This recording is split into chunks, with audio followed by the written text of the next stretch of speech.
ঠিক আছে, জি শুরু করুন প্লিজ। ছোটবেলা থেকে বলতে গেলে হচ্ছে জন্মের আগে থেকে বলবো, সেটা হচ্ছে আমার মায়ের মুখে শোনা। নানার বাড়ি থেকে আর দাদার বাড়ি থেকে মা, আমার নানা আর কি, আমার দাদা আর কি মাকে খুব পছন্দ করে নিয়েছিলেন। জি, অ্যাকচুয়ালি আমার নানা দিতে চাননি, অ্যাকচুয়ালি আর কি জোরপূর্বক ভাবেই নেওয়া হয়েছে। যাই হোক, নেওয়ার পরে আর কি আমার বাবা সে কোনো কাজ করতেন না, সে সবসময় আর কি মনে করেন ঘুরে বেড়াতো। তো আমার দাদাদের অবস্থা ছিল অনেক ভালো ছিলেন। আমার দাদারা হচ্ছে আপনার সামুদ্রিক মাছ ধরতো আর কি, অনেক বড় নৌকা ছিল। আপনার লোকাল বাড়ি কোথায়? আমার হোম ডিস্ট্রিক্ট পটুয়াখালী। পটুয়াখালীতে? জি, আচ্ছা, পটুয়াখালী জেলা আর কি। তো ওখান থেকে মাছ ধরার কারণে আর কি দাদা, আমার নানা দিতে চাইতেন না মাকে, এই কারণে যে যেহেতু মাছ বিক্রি করে, মাছ কিন্তু বড় ইয়া ছিল, আমার দাদারা প্রভাবশালী ছিলেন। তারপর আর কি আমার পেশা পছন্দ করতো না, পেশাটা পছন্দ করতো না, পেশাটা পছন্দ করতেন না আমার নানা, বাট আমার নানা গ্রামের ভিতরে অনেক নাম করা ছিলেন। তো তারপরে অ্যাকচুয়ালি আমার মা অনেক সুন্দরী ছিলেন, সেই ক্ষেত্রে আর কি আমার দাদা জোর করবো যেভাবে হোক না কেন নিয়েছে। নেওয়ার পরে দেন বলেছিল যে তখন হচ্ছে আপনার গ্রাম্য একটা ইয়া ছিল, এই এখন যে অ্যাকচুয়ালি বলে যৌতুক, কিন্তু তখন হচ্ছে আমার নানাকে, আমার মাকে পণ দিয়ে নিবে। তো আমার দাদা মারা যায়, কিন্তু আর পণ টন দেওয়া হয় না। দাদা মারা যায় হচ্ছে আপনি সামুদ্রিক জাল পাততে গেছে, জালি করতে গেছে, তখন ওখান থেকে মারা নিয়ে আসে না আমার মাকে। দেন নিয়ে আসার পরে আমার দাদা মারা যায়, মারা যাওয়ার পর আস্তে আস্তে আমার দাদার বাড়ির ফ্যামিলি আস্তে আস্তে ধ্বংস হওয়ার পথে চলে গেল। দেন গরু ছিল, যা কিছু ছিল আস্তে আস্তে সবকিছু আর কি মারা যাওয়ার পর্যায়ে চলে গেল। দেন আমার মা, আমার বাবা তখন কোনো কিছু করতেন না, আমার দাদার সাথে যেত, যাওয়ার পরে আর কি ওইটুকুই শুধুমাত্র, কোনো কাজ টাজ কিছুই করতেন না। তো এখন আমার নানা কি করবেন, আমার নানা আমার বাবাকে নিয়ে আসলো, মাকেও নিয়ে আসলো, আমার নানা বাড়িতে থাকলো, খাইলো, সবকিছু ওখানে করলো। দেন আমার বাবা তারপরে সেম, কোনো কাজ করার কথা বললে সে কোনো কাজ করতো না। মানে ততদিনে ঘর জমি হয়ে গেছে? হ্যাঁ, ঘর জমি হয়ে গেছে, জি। তো দেখা যাচ্ছে যে বিভিন্ন শোতে যেত, বিভিন্ন গান শুনতো, বিভিন্ন যাত্রাপালায় যেত, কোনো কাজ টাজ করতো না। তো আমার নানা একসময় বললো, যেভাবে তোমাদের কতদিন বসিয়ে বসিয়ে খাওয়াবো, তোমরা ঢাকায় চলে যাও। তো ঢাকায় চলে আসলো। ঢাকায় চলে আসার পরে বাবা ঠিক মতো কাজ করতেন না। তো মা এক পর্যায়ে দেখা গেল যে ঢাকায় মা নূতন, কিছুই করতে পারবেন না। তো আবার দেন ফেরত বাড়িতে চলে গেল। তখন আমার একটা বোন হলো, বোনের বয়স হচ্ছে তখন ছিল, হওয়ার পরে ওই আমার বোনকেও আমার নানা বাড়ি থেকেই আর কি করতো। তো দাদা বাড়ি থেকে কোনো হেল্প পেতো না। তো আমার বাবা, আমার মাকে, আমার নানা হচ্ছে বাবাকে সুখী করার জন্য আবার নানা বাড়িতে রাখলেন, অ্যাকচুয়ালি ঘর জামাই বলতে গেলে।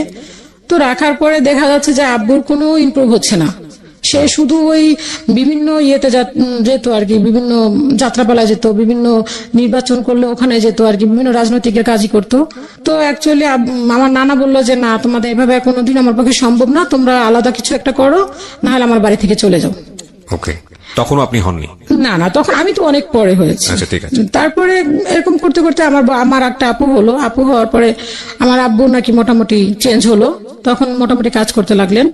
দেন আমার আপুটা 2.5 বছরের সময় মারা গেলেন। আমার আপুকে নিয়ে ঢাকায় চলে আসলো। ঢাকায় চলে আসার পর ওখানে কিছু কাজ করলেন। দেন আমার আপুর একটা রোগ হয়েছিল, তো রোগের হওয়ার কারণে উনি 2.5 বছর বেঁচে ছিলেন, দেন মারা গেল। তো আমার আপুটা মারা যাওয়ার পরে আব্বু নাকি খুব শক পেয়েছে যে মেয়েটা মারা গেছে, সেই জন্য। তো তখন থেকে আবার আব্বু আর কি কেমন হয়ে গেল, কাজ করছেন না, ঘুরে ফিরে খাচ্ছেন, ঠিক মতোই করতেছেন না, আম্মুর সাথে খুব খারাপ বিহেভ করছেন। দেন এরকম করতে করতে দেন আপুর বড় আপু হলো, আমার আর একটা আপু হলো। আপু হওয়ার পরে আব্বু কিছুটা চেঞ্জ হলো, আবার কিছু কাজ করা শুরু করলেন।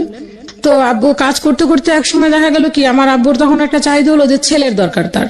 তো ছেলে চাওয়ার পরে তখন আমি হলাম আর কি। আমার আপুর গ্যাপিং হচ্ছে 2 বছর, মেবি 2.5 বছর সামথিং। 2 বোনের পরে ছেলে চাওয়ার ক্ষেত্রে আপনি হলেন? হ্যাঁ, 2 বোনের পরে ছেলে চাচ্ছিলেন, দেন তখন আমি হলাম। এবং আমার আপুর গ্যাপের সাথে আমার গ্যাপ হচ্ছে মেবি 2 থেকে 2.5 বছর সামথিং, এর বেশি হবে না, 2 বছরই মেবি বলা যায়। তো আমি হওয়ার পরে তখন হচ্ছে আব্বু আর কি এই চেঞ্জ, পুরোটাই চেঞ্জ। আমি হওয়ার পরে আম্মু শুনেছি আমার কাছে, সেটা হচ্ছে যে আমাকে দেখেও নি আমার বাবা। সে বললো কেন মেয়ে হয়েছে, তার কথা বক্তব্য হচ্ছে মেয়ে হয়েছে কেন, আমার আম্মুকে ঠিক মতো খেতে দেয়নি, ইভেন আমাকে দেখেও নি। তো এটা আর কি আমার আম্মুর মুখে শোনা। তো এই কথা বলার পর আব্বু এরকম করার পরে আম্মু আমাকে নিয়ে মেবি 6 মাস ছিলেন ঢাকাতে। 6 মাস থাকার পরে আম্মু আবার আমাকে নিয়ে গ্রামে চলে গেলেন। তো গ্রামে যাওয়ার পরে কিছুদিন বড় আর কি, মোটামুটি বড় হয়েছে, তখন আর কি কিছুই জানি না, আর কি চিনি না। দেন মনে আছে এতটুকু যে আম্মু আবার ঢাকায় চলে আসছে, তখন খুবই ছোট আমি। তো ঢাকায় চলে আসার পরে আব্বু তখন আর কি কনস্ট্রাকশনের কাজ করতেন। তো এরকম করে আর কি তখন আমরা মোটামুটি তখনই পরপর 2টা ভাই হলো।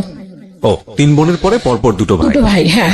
2 ভাই হওয়ার পরে আব্বু চেঞ্জ, যে 2টা ছেলে হয়েছে তার খুব খুশি। বাট তখন আর কি আমাদেরকে মোটামুটি দেখছেন, কিন্তু আব্বুর যে একটা টর্চারিং এর ব্যাপারটা, যে আমার মাকে যে টর্চারিং করাটা, এটা তার বন্ধই হয়নি। গায়ে হাত তোলা। গায়ে হাত তোলাই তো কন্টিনিউ সে গায়ে হাত তুলতো।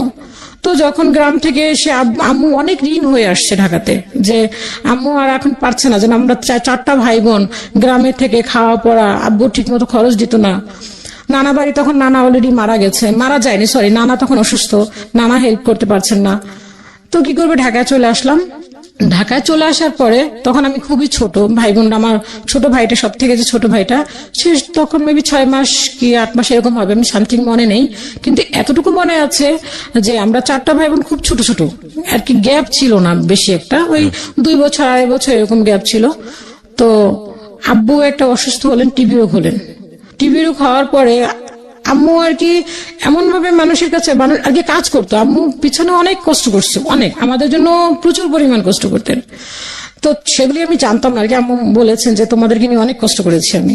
তো যখন আমরা আর কি ওই ছোট ছোট নিয়ে আসছে যখন আমাদেরকে, আব্বু যখন কাজ করতে পারতেন, আব্বুর টিবি রোগ হলেন। তো হওয়ার পরে আব্বুকে নিয়ে বিভিন্ন হসপিটালে চলে গেল। তো আম্মু ঢাকা মেডিকেল নিয়ে আসলো আব্বুকে। নিয়ে আসার পর ওখান থেকে বললো যে আপনি এখানে ভর্তি করেন, এখানে ভর্তি করলে দেন ট্রিটমেন্ট হবে। তো আম্মু তখন দেখলো যে মেডিকেলে সাধারণত ঢাকা মেডিকেলে ফ্লোরে শুয়ে থাকে, কেউ দেখে না, বিভিন্ন রোগী চিৎকার করছে। তো সেটা দেখে আম্মুর খুব কষ্ট লাগলো, যে না, এভাবে আমি ফেলে রেখে গেলে বাঁচবে না, দেন মারা যাবে।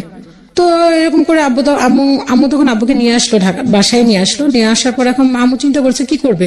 তখন তো আমাদের এখন বড় কেউ নাই, আমার মামা যে সে ছোট, আরেক মামা আছে, সেও ওরকম কোনো কিছুই করতে পারছেন না, নানা অসুস্থ, তো কি করবে। তো আম্মুর এক খালাতো বোন ছিল আর কি, ওই যে বাড়িতে আমরা ভাড়া নিয়েছিলাম ওখানেই ছিলেন। তো উনি বললো যে কি করবি এখন তুই। তো আম্মু বলে দেখি এখানে কি করা যায়। তাহলে ওখানে আমরা যে এলাকাতে ছিলাম ওখানে একটা ডক্টর ছিলেন, তো ওনাকে আম্মু আর কি মামা বলে ডাকতেন। ওই ডক্টরটা অনেক ভালো ছিলেন। তো আম্মু ওনার পাটা ধরলো, বললো যে আপনি আমার বাবার মতো, আপনি যদি আমাকে আমার হাজবেন্ডকে ট্রিটমেন্ট করান দেন তাহলে বাঁচবে, না হলে নাই। ধরেন আপনার মেয়ের জন্য আপনি একটা কিছু করছেন, হ্যাঁ। তো আম্মু এরকম করে বলার পরে তো বললো যে ঠিক আছে, আমি দেখি কি করা যায়। তো বললো যে আপনার মামা, আপনার টাকা কখনোই মার যাবে না, আপনি ওষুধ দেন, ওকে ট্রিটমেন্ট করেন, আমি আপনার যেভাবে হোক না কেন টাকাগুলি পরিশোধ করে দিব। আচ্ছা। তো আম্মু ওই নানাটা তাই করলেন। তো এরকম করে সে ট্রিটমেন্ট করলেন। তো করার পরে উনি অনেকদিন যাবত লাগিয়ে আমার মনে আছে যে ট্রিটমেন্ট করাইছে। তো এমনি দেন এর ভিতরে রোজা চলে আসলো। তো রোজার ভিতরে আব্বু মোটামুটি সুস্থ আর কি, এক পর্যায়ে মোটামুটি কি ভালোই সুস্থ, উঠতে পারছে, হাঁটতে পারতেছে, খেতে পারছে। ঠিক তখনই ঈদের আগের দিন, আমার এইটুকু মনে আছে স্পষ্ট যে ঈদের আগের দিন, তখন আমরা স্কুলে ভর্তি হয়নি, মেবি তখন আমার 4 থেকে 5 বছর বয়স হবে মেবি। ঈদের আগের দিন সবাই ড্রেস কিনে, আমাদের কোনো ড্রেস হচ্ছে না, আমরা শুধু সেফ দেখছি যে সবাই ড্রেস পরছে, আমরা তাকিয়ে দেখছি। দেন আমাদের ছোটবেলা থেকে একটা কথা ছিল যে তোমরা কারো দুয়ারে যাবা না, কারো কাছে ঘিরবা না, কেউ যদি কোনো কিছু খায় তোমরা দেন তাদের কাছে গিয়েও সামনে দাঁড়াবা না। তো ওই জিনিসটা আমরা ফলো করতাম সবসময়, ছোট থেকে মাথায় জিনিসটা কাজ করতো। তো দেখতাম যে সবাই নতুন ড্রেস পরে, আমরা কোনো কিছু বলতে পারতাম না, কারণ চোখে দেখছি যে বাবা অসুস্থ। তো আম্মু যে কাজগুলি করতেন, তো ওখান থেকে এক আঙ্কেল ছিলেন, ওই আঙ্কেলটা নাকি এয়ারপোর্টে জব করতেন। তো এই আঙ্কেলটা আম্মুকে অনেক হেল্প করতো, টুকটাক কিছু জিনিসপত্র দিলে, টাকা দিলে আম্মু ওইটা দিয়ে ঘরে কিছু কিনতো, দেন আব্বুকে চিকিৎসা করাতেন। তো এরকম করে আব্বু ঈদের আগের দিন আম্মু আর কি সেমাই নিয়ে আসছে, আর চিনি নিয়ে আসছে, আর দুধ নিয়ে আসছিল না কি যেন এরকম একটা কিছু। তো ঈদের আগের দিন, কালকে ঈদ, আজকে চাঁদ রাত, দুপুর টাইমে, দুপুরের দিকে আব্বু সুস্থ, তখন পুরোপুরি সুস্থ। তো ঘরের ভিতরে হচ্ছে আপনি পানি ছিল না, যে জগটাতে পানি ছিল না, তখন একটা গ্লাউন্ড ছিল, জগ অ্যাকচুয়ালি। তো ওটাতে পানি ছিল না, আব্বু দেখে যে ঘরের ভিতরে পানি নাই কেন। তো ওই গ্লাউন্ডটা কি করলো, বাইরে ফেলে দিল। দেন কিছু মাটির ঢাকনা ছিল, তো ওই ঢাকনাগুলি সব বাইরে ফেলে দিল। কে ফেলে দিল? আব্বু ফেলে দিছে। তখন তুমি মোটামুটি সুস্থ, মানে রাগে ফেলে দিল। কেন সে গ্লাউন্ডের ভিতরে পানি নেই, সে পানি কেন ঢেলে খাবে, দেন পানি কেন নিয়ে আসতে হবে এখন কল থেকে।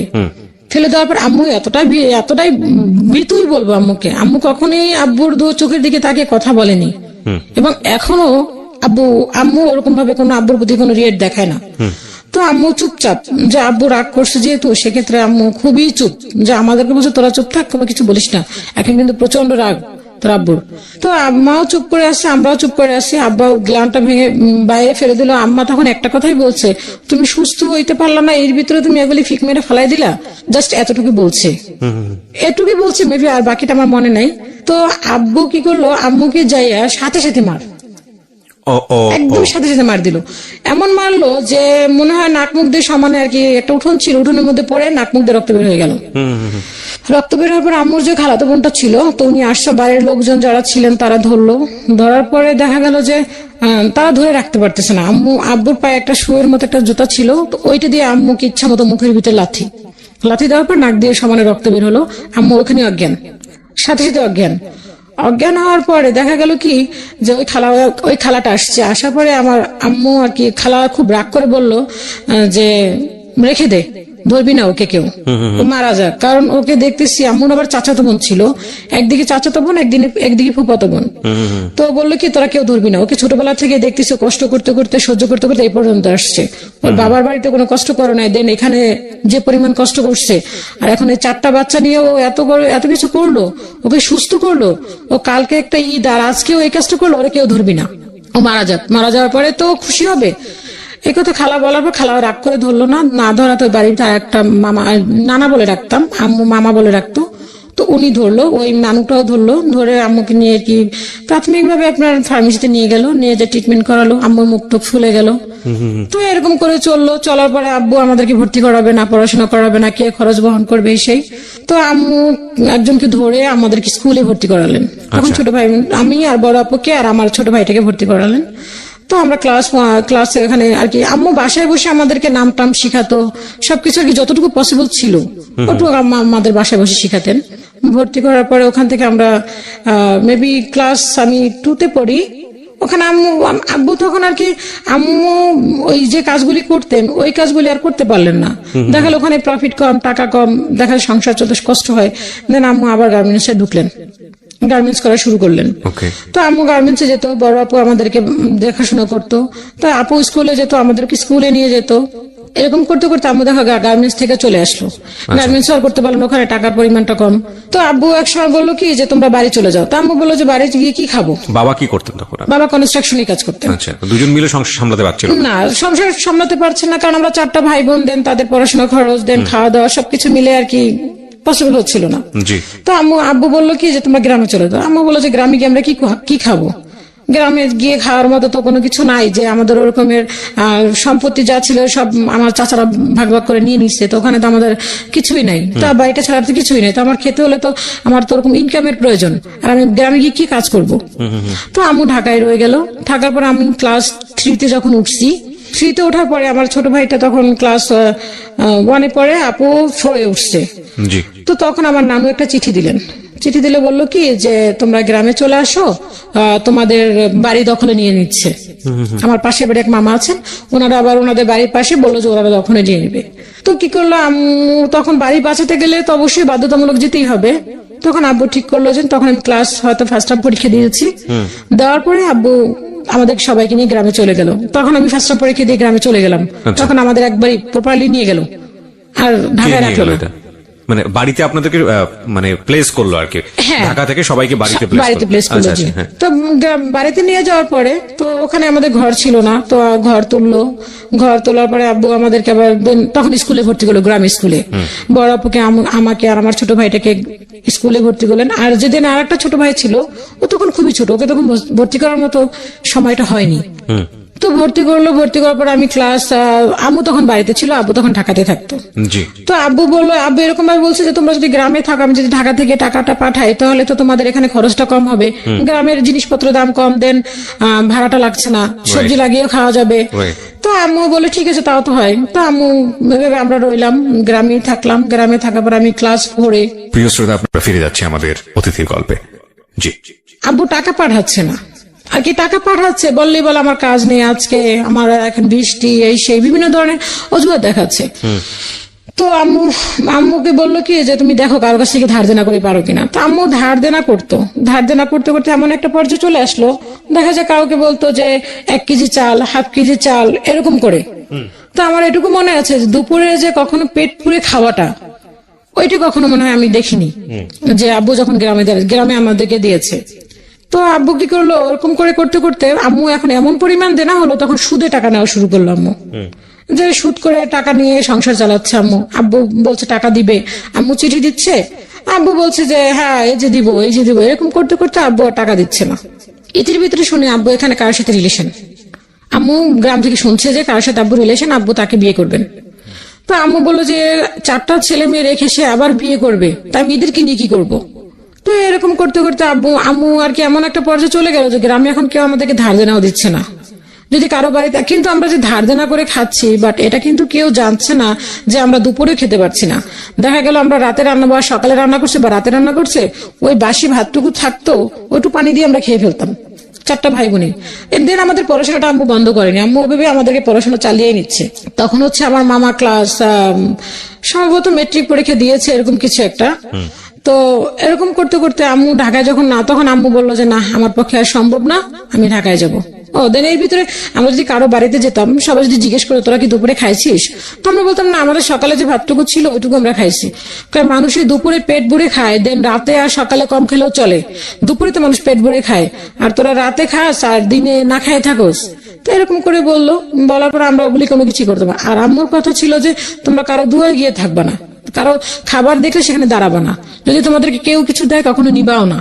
না আমরা কখনো কোনো কিছু ধরতাম না, 4টা ভাই বোন ছিলাম, কারো দুয়ারে গিয়ে দাঁড়াতাম না। দেন চাচার বাড়ি ছিল, পুকুর বাড়ি ছিল, কখনো তাদের বাড়িতেও যেতাম না, না খেয়ে থাকলেও যেতাম না। তো আম্মু আবার কিগুলো ঢাকায় নিয়ে আসলো, তখন আমি ক্লাস 4-5 পড়ি। 5 পড়ি, তখন আম্মু কি করলো যে আপুকে আর আমাকে ঢাকা গ্রামে রেখে আসলো। বললো যে তোমরা গ্রামে থাকো, আমার নানু আছে, তখন নানা মারা গেছে, তো আর আমার খালা থাকেন। তো বললো যে তোমরা গ্রামে থাকো, আমি ঢাকাতে যাই। তো আমাদের বাড়িতে ঘর আছে, তো আমার নানু বাড়িতেও ঘর আছে, তো আমাদের বাড়িতে আমাদেরকে একা রেখে কিভাবে যাবে। তার নানুকে আমার খালাকে বললো যে তুই থাক আমার ওদের সাথে, আমি ঢাকাতে যাই, ওর বাবা নাকি আবার বিয়ে করতে চাই, দেখি কি হয়। তো গেলাম, আম্মু ঢাকায় গিয়ে শুনে যে হ্যাঁ সত্যি আব্বু বিয়ে করার জন্য প্রস্তুত, যে ওনাকে বিয়ে করবে, এরকম একটা শুরু করে দিচ্ছে।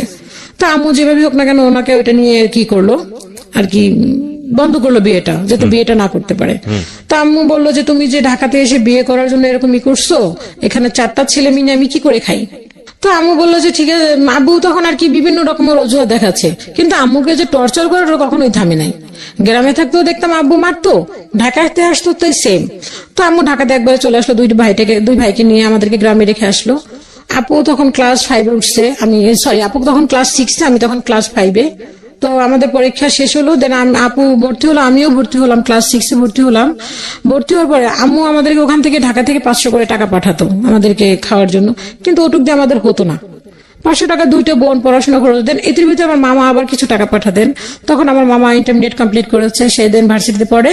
তখন সে টিউশনি যে করতো, ওই টাকাগুলি সবটুকুই আমাদেরকে আর কি যতটুকু পসিবল ছিল অতটুকুই পাঠাতো, নানুকে পাঠাতো, দেন আমাদেরকেও পাঠাতো, ওরকম কিছুটা। তা আম্মু বেশিরভাগ পাঠাতো আর কি।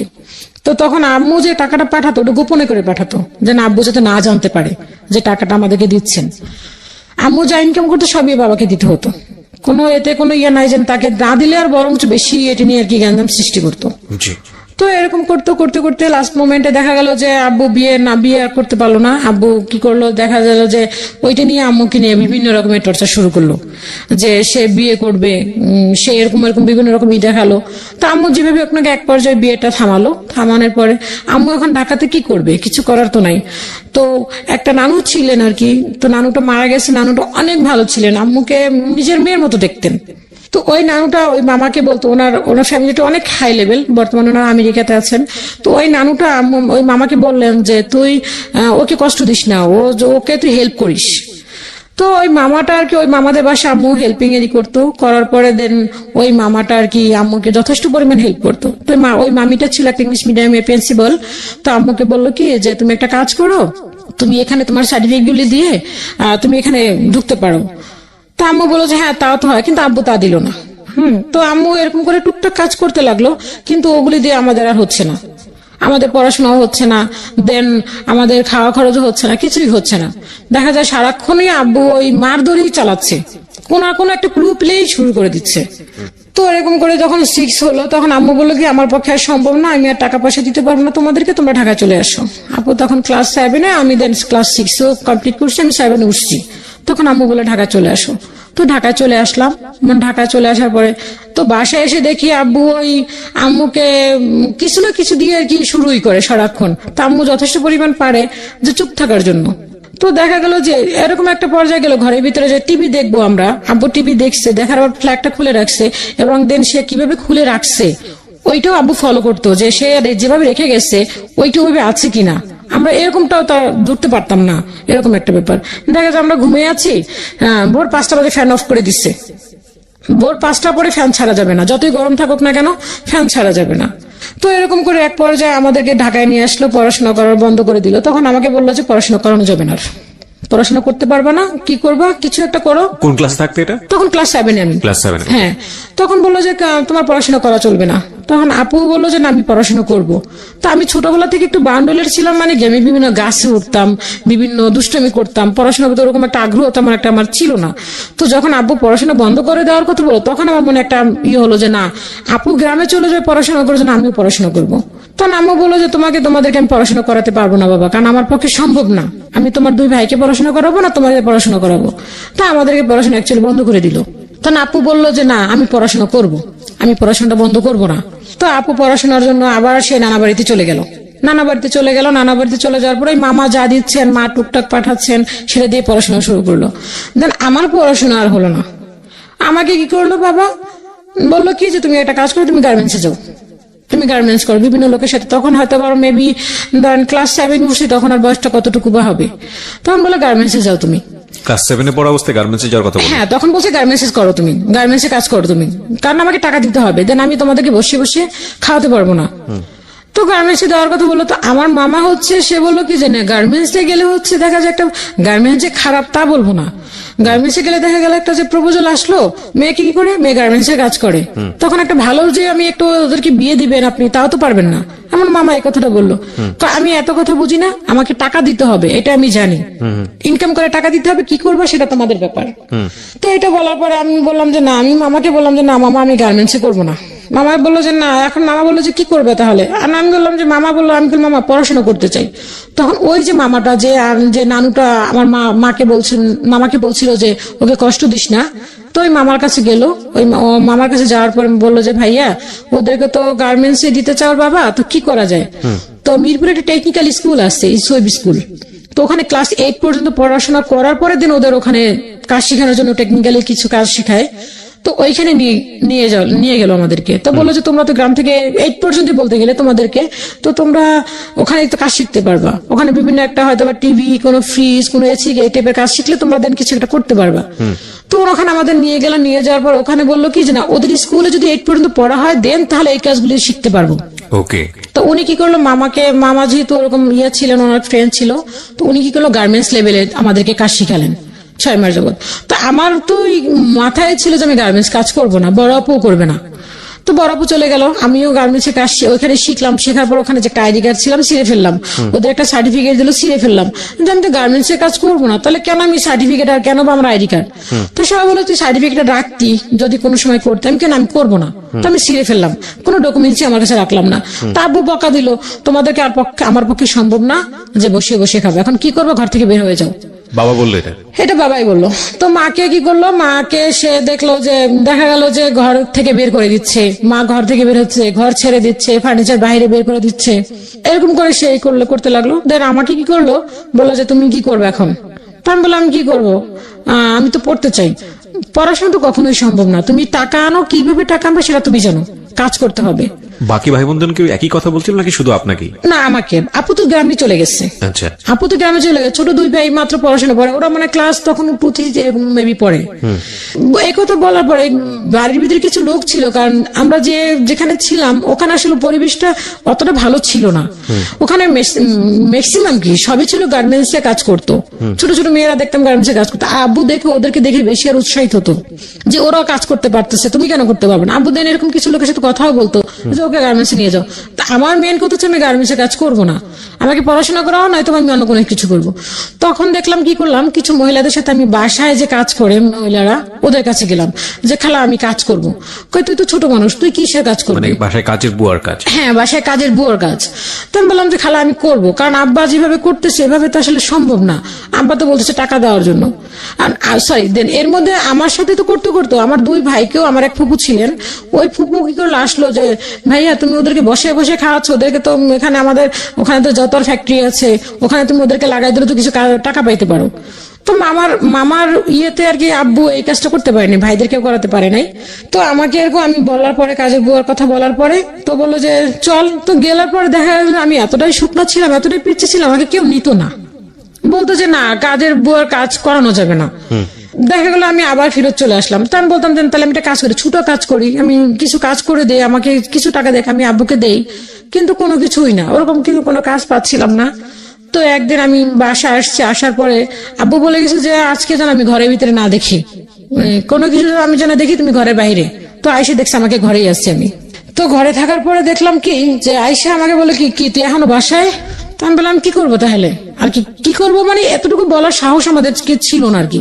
তো আব্বু আয়সা এমন মারলো আমাকে যে মারের চোটে আমাকে কি করলো, আমি একটা রান্নাঘর ছিল, রান্নাঘরের উপরে ফেলে আমাকে আর কি ইচ্ছা মতো মারা, মানে এরকম জুতা দিয়ে ইচ্ছা মতো আমাকে লাথি মারা শুরু করলো।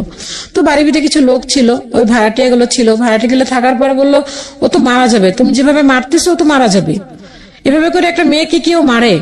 তো আব্বু বললো এত কথা আমি বুঝি না, ও এখনো ঘরে কেন, ওকে আমি দেখতে পারতেছি না ঘরে কেন। আম্মু তখন বাসায় না, আম্মু তখন একটা মেডিকেলে জব করতো, তখন রাত বাজে মেবি 9টা কি 9:30, আম্মুর নাইট ডিউটি ছিল। তো সবাই বললো কি আমাকে ছাড়াই দিয়ে বললো কি তুই তাড়াতাড়ি এখান থেকে পালা, না তো বাবা তোকে মেরে ফেলবে। তো দিন আমি মেডিকেলে গেলাম, মেডিকেলে গিয়ে আমি তখন ওই ভাড়াটিয়ারা বললো যে তুই তাড়াতাড়ি চলে যায়। তো দিন আমি চলে গেলাম মেডিকেলে গিয়ে আম্মুর সাথে রাতটা কাটালাম, আম্মুকে বললাম। তো দিন পরের দিন আমি ছোট মামাকে জানালাম যে মামা এরকম আব্বা তো আমাকে প্রচুর পরিমাণ মারছে। তো জানার পরে মামা কিছুদিন পর চলে আসতো। তো চলে আসার পরে মামাকে বললাম, মামা বললো যে কি করবে। তো দেখলো যে এত পরিমাণ টর্চারিং শুরু করে দিল আব্বা আমাকে যে এটা আসলে সহ্য করার মতো না। আর সবাই বললো যে তুমি এত বড় একটা মেয়েকে মারতেছো, 10-12 বছর একটা মেয়েকে মারতেছো, এরকম কি মারা কি ঠিক? তো সে কোনো কারো কথাই শুনতো না, সে তার কথাই রাইট, সে যেটা বললো সে বলে এখন রাত, যদি বলে এখন দিন তাহলে এখন দিন। আচ্ছা। তো এরকম করে শুরু করলো। তো মামা এক পর্যায়ে কি করলো, বললো কি যে তাহলে কি করা যায় ওকে। তো আমার বড় মামার সাথে আলাপ করলো যে দাদা তাহলে আমি কি করতে পারি। তো বড় মামা বললো যে তাহলে কি করবি, তাহলে একটা কাজ কর, আমার বাসায় দৌড়ে আমার বাসায় দেয়, ও আমার বাসায় বসে কাজ শিখুক, আমি কাজ শিখাই দিই, কিছু টেলারিং এর কিছু একটা কাজ শিখাই দেয়, দেন কাজ শিখে দেওয়ার পরে ওকে কিছু একটা করবে।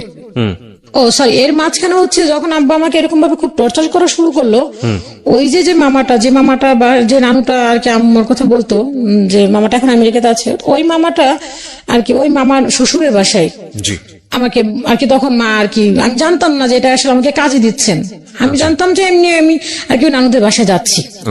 তো ওই নানুর আমাকে নিয়ে গেল, নিয়ে যাওয়ার পরে আমি ওখানে থাকলাম কিছুদিন। থাকার পর ওই নানুদের যে খাটটাতে আমি শুইছি, আমার এটুকু মনে আছে, খাটটাতে শোয়ার পরে নানু তো আমাকে নিয়ে ওনার ওই মামার শ্বশুর তো শাশুড়ি তো আমাকে নিয়ে ওনাদের খাটে শোয়াইছে। শোয়ানোর পরে তো ওই মামিটা গেছে, যাওয়ার পরে বললো কি মা তুমি ওকে কেন ওই খাটে শুইতে দিচ্ছ।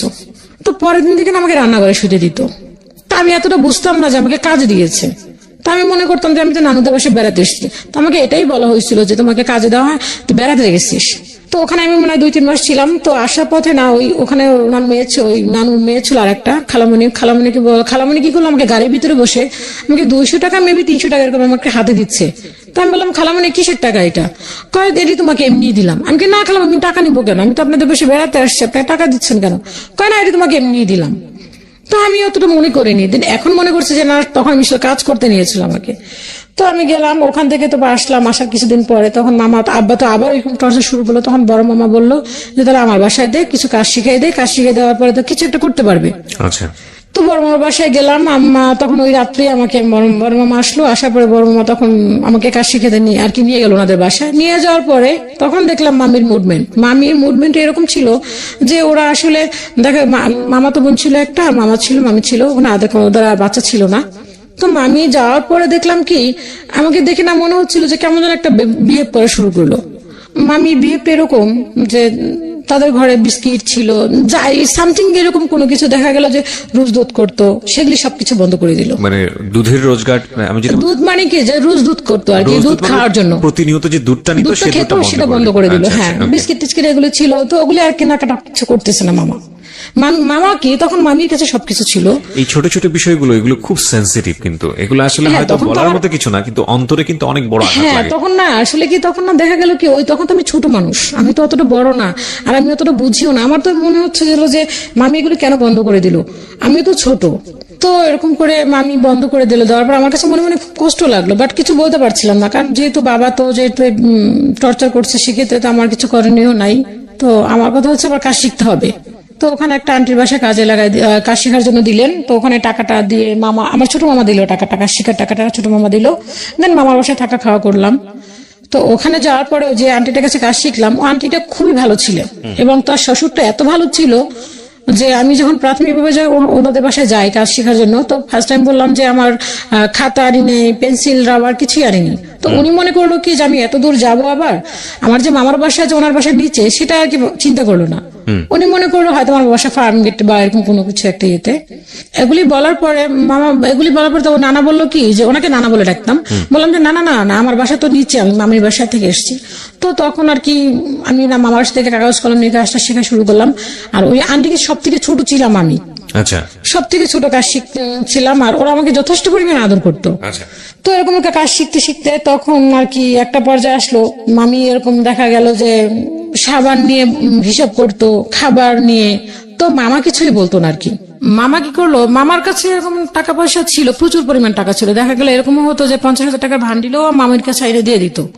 মামি এরকম ব্যবহার করা শুরু করলো। তো মামি দেখলাম কি যে কোনো কিছু খাবার বলেন বা কোনো কিছু বলেন, ওইগুলি নিয়েই সে করা শুরু করলো। তো আমার ঘুমাতে দিত, আমি এগুলো আসলে বলতে চাচ্ছিলাম, তারপর আসলে কষ্টের কারণে চলে আসে। দেখা গেল যে মামিদের ঘরের যে মশারিটা, দেখা যাচ্ছে একটা কাজের মেয়ের যেরকমের একটা জিনিস থাকে, ওরকম করে আসলে দিত, যে মশারিটা ছিঁড়া, অনেক মশা ঢুকতো, ওই মশারিতে আমাকে ঘুমাতে দিত, যে আমি যে তার ভাগ্নি ওরকম কখনো সে কি করতো না। তো দেখা গেল একসময় এরকম আমি কাপড় চোপড় ধুইতে যাবো, কাপড় চোপড় ধুবো, বাট আমার নিজের কাপড়টা, দেন মামির কিছু কাপড় দিল। তো ওদের বাড়িতে ছিল টিউবওয়েল। তো টিউবওয়েল থাকার পরে আমি না ছোট মানুষ, তো কল চিপতে পারতাম না, আর ওদের টিউবওয়েলটা এতটা ছিল যে ওই টিউবওয়েলটা আর কি ডান্ডিটা ছুটে আমার এখানে চলে আসছে একদম এখানে। এখন একটা কাটা দাগ আছে আমার, অনেক বড় একটা কাটা দাগ। তো ছুটে আসার পরে ওখানে বাড়িটার ভিতরে ভাড়াটিয়া ছিল শুধু আমার মামারা, আর একটা দেন আর একটা ভাড়াটিয়া বাড়িওয়ালা ছিল। তো ওরা রান্না করতেছিল ভাড়াটিয়াগুলি, আর ভাড়াটিয়াটা বাড়িওয়ালাটা। তো ওরা দৌড় দিয়ে আসলো, আসার পরে বললো কি হয়েছে কি হয়েছে, উঠে দেখে কি আমার সমানে মুখ দিয়ে রক্ত বের হচ্ছে।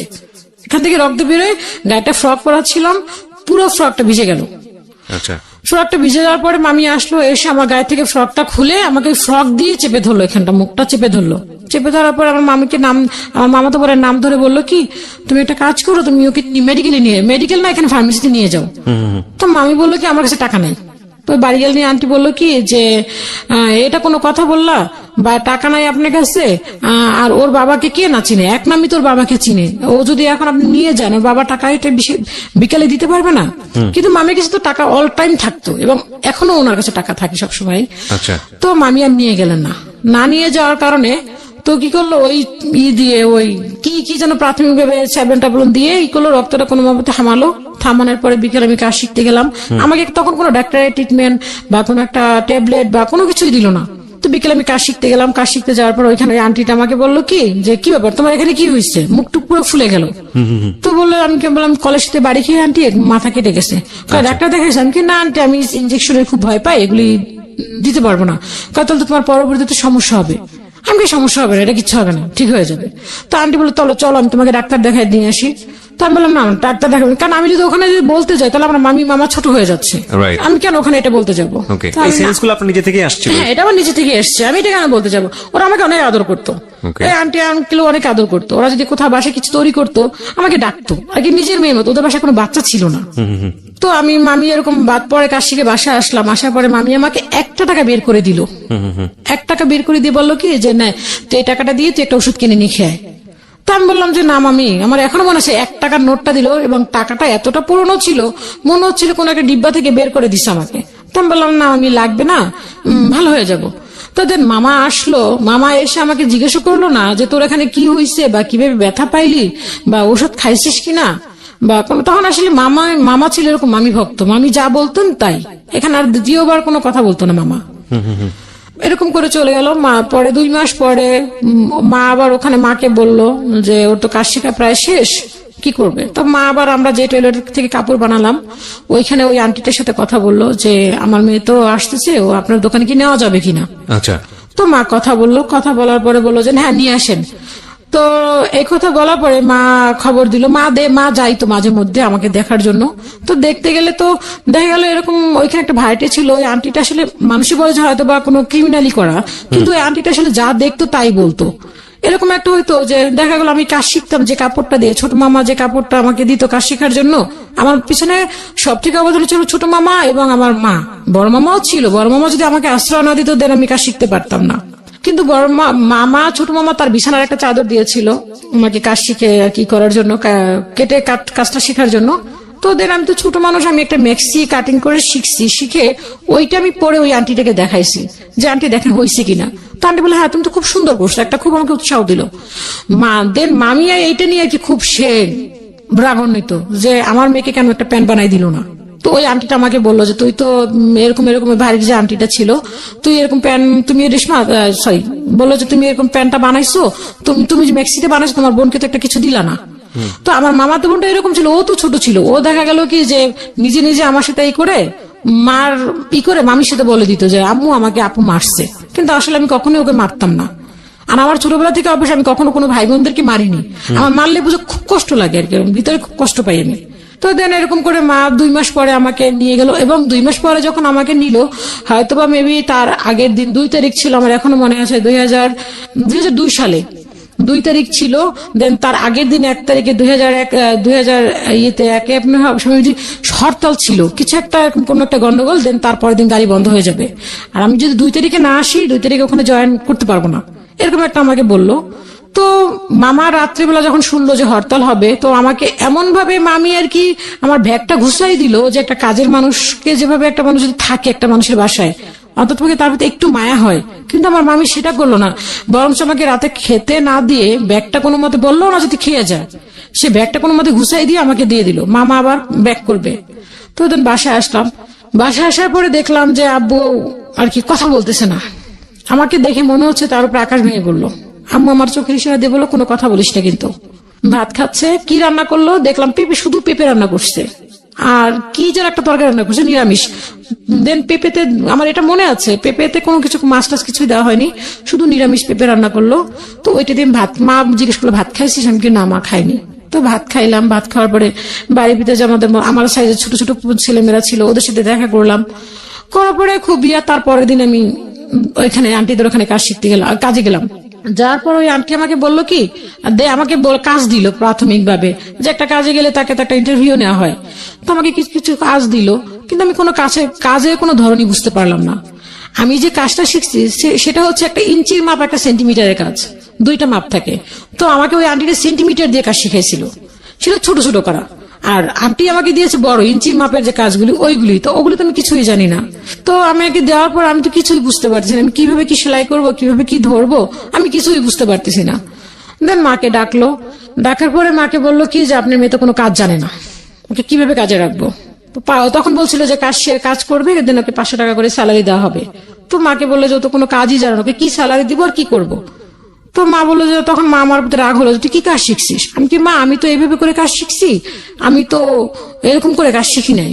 তো বললো তো আন্টিটা অনেক ভালো ছিল, আমি বলবো ওনার কথা, বাট উনি যদি না আমাকে সুযোগটা না দিত তাহলে হয়তো বা দিন আমি কাজ শিখতে পারতাম না। তো উনি আমাকে বললো ঠিক আছে একটা অপশন আছে, সেটা হচ্ছে আপনার মেয়েকে এখানে 3 মাস কাজ শিখতে হবে, আমার এখানে কাজ শিখতে হবে, দেন কাজ শিখতে হবে এরকম নিয়ে সকাল 9টা থেকে দেন রাত 9টা পর্যন্ত বা 8টা পর্যন্ত, কোনো টাকা দেওয়া হবে না। তা আম্মা চিন্তা করলো যে এছাড়া তো কোনো ওয়ে নেই, কারণ বাসায় গেলে তো আমি ঠিক মতোই করতে পারবো না, আর এছাড়া আমার তো কোনো কিছু করারও ছিল না। তো আম্মা বললো যে ঠিক আছে তাই করবে। তো আমি সেই সকাল 9টায় যেতাম, তখন হয়তো মেবি বয়স 13 কি বা 12.5 কি 13 হবে এরকম আর কি। তো 9টার সময় কাজে যেতাম, সারাদিন ওখানে থাকতাম, দুপুরে 1 ঘন্টার জন্য খাবারের টাইম দিত, দেন আমি আবার রাতে কাজ করতাম। তা আম্মু এরকম করে কাজ শিখতে শুরু করলাম। দেন 1 বছর পরে আমার না দেখা যাচ্ছে কি আমি দোকান থেকে আসতে হাঁটতে হাঁটতে আমার নিঃশ্বাসটা গরম হয়ে যেত, আমি হাঁটতে পারতাম না, দম ফেলতে পারতাম না। আমি দম ফেলতে গেলে কিছু একটা শক্ত কিছু ধরে দম ফেলতে হতো, কষ্ট হতো, নিঃশ্বাস নিতে পারতাম না। তো মাকে বললাম, মা আমি নিঃশ্বাস নিতে পারতেছি না। তো মা বললো, কেন, কি হয়েছে? আমি কি জানি না মা, আমার না খুব কষ্ট হয় শ্বাস করতে গেলে। তা বললো যে না কোনো পরে মা অতটা গুরুত্ব দিল না, যে ঠিক হয়ে যাবে। তো দেখা গেল আস্তে আস্তে আমার জিনিসটা আরো বেড়ে গেল। তো মামা বললো কি, ও দেন এর ভিতরে মামা আবার আমাকে নিয়ে একটা মার্কেটে গেল, মার্কেটে গিয়ে আমার জন্য একটা স্যান্ডেল কিনবে। তো স্যান্ডেলটা কিনতে গিয়ে অনেক ঘোরাঘুরি, আমার চয়েস হচ্ছে যে পছন্দ না হলে আমি কিনতাম না।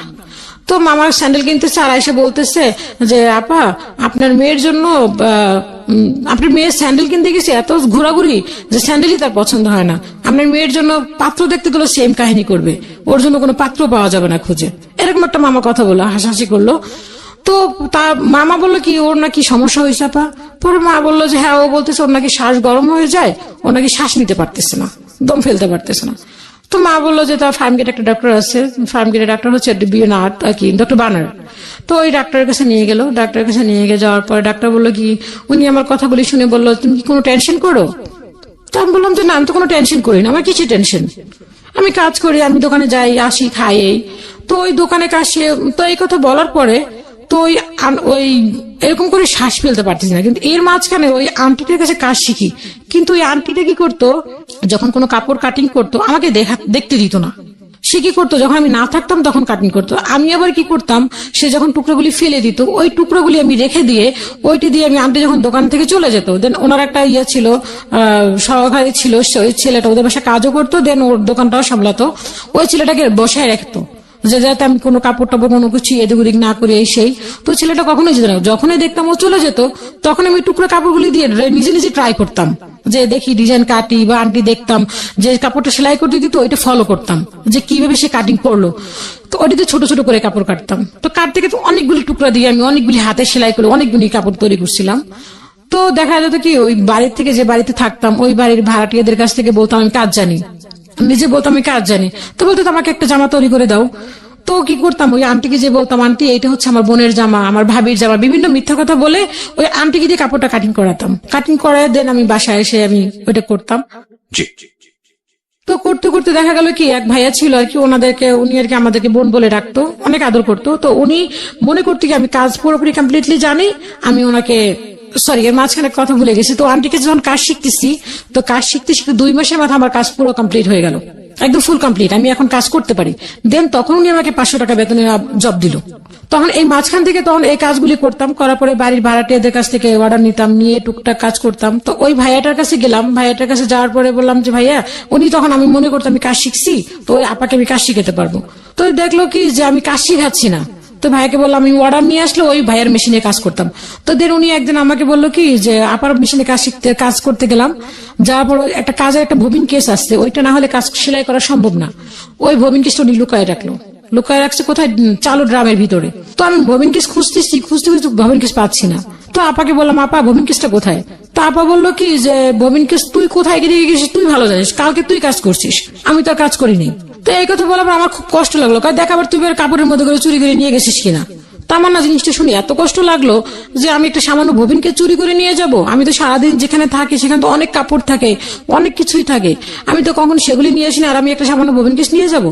দেন আমি রাস্তায় উঠলাম, উঠে আমি ভাইকে খুঁজে বের করে আমি ভাইকে বললাম ভাইয়া ববিন কেসটা কোথায়? উনি কি করলো, ববিন কেস ড্রাম থেকে বের করলো। তা আমি বললাম যে ভাইয়া দেখছেন আমি যে ববিন কেস যে নিয়ে সেটা আপনার প্রমাণ হলো? তো এই কথাটা এসে মামাকে বললাম, বাবাকে তো কিছু বলতে পারতাম না, বাবা তো সে হচ্ছে ওই যে 500 টাকা করে যে স্যালারিটি পেতাম ওই টাকাটা আব্বাকে দিতাম। আব্বা ওইটা নিয়ে খুব করতো, যা পাইতাম সবই জানতো যে আমি এই টাকা পাচ্ছি। দেন আমি যখন রাতে কাজ করতাম, মানুষের টুকটাক কাজ করতাম, দেখা যায় 3 পিস সেলাই করতাম, 50 টাকা দিত, 60 টাকা দিত, একটা ব্লাউজ করতাম 15 টাকা 20 টাকা দিত, ওইটা নিজের মন মতো আর কিছু একটা কিনে খেতাম। তো মামাকে বলার পরে মামা কি করলো, আমাকে একটা মেশিন কিনে দিল। মেশিনটা কিনে দিল এরকম ভাবে, আমি মামাকে বললাম মামা এরকম। তো মামা আমাকে একটা মেশিন কিনে আমার দোকানে গেল, মেশিনটা এনে আমার বাসায় রেখে মামা দোকানে গিয়ে বললো কি চল বাসায় চল। আমি কি কেন মামা, আমি কি কেন আজকে কি আমাদের বাসায় খাবেন? কয় না খাবো, হ্যাঁ খাবো, তুই চল। তো গিয়ে দেখলাম কি ঘরে মেশিন। আমি এতটা খুশি যে মেশিনটা পেয়ে, যে ঈদেও এতটা মানুষের খুশি হয় না। তো মেশিনটা পেলাম, পাওয়ার পরে এখন আমি আর কি টুকটাক অর্ডার নিচ্ছি, ওই আন্টিকে দিয়ে কাপড় কাটাচ্ছি, সেলাই করতেছি। তো এরকম করতে করতে যখন আমার ওই যে কষ্টটা লাগলো, শ্বাস করতে কষ্ট হচ্ছে, ডক্টর কাছে যাচ্ছি, কোনো ডক্টরই কোনো রোগ ধরতে পারতেছে না, সবাই বলতেছে হিস্টোরিয়া। তো এই ডাক্তার বললো তুমি কোনো টেনশন করো? তা আমি বললাম না, আমি কোনো টেনশন করি না। তাহলে তোমার কেন এরকম হবে?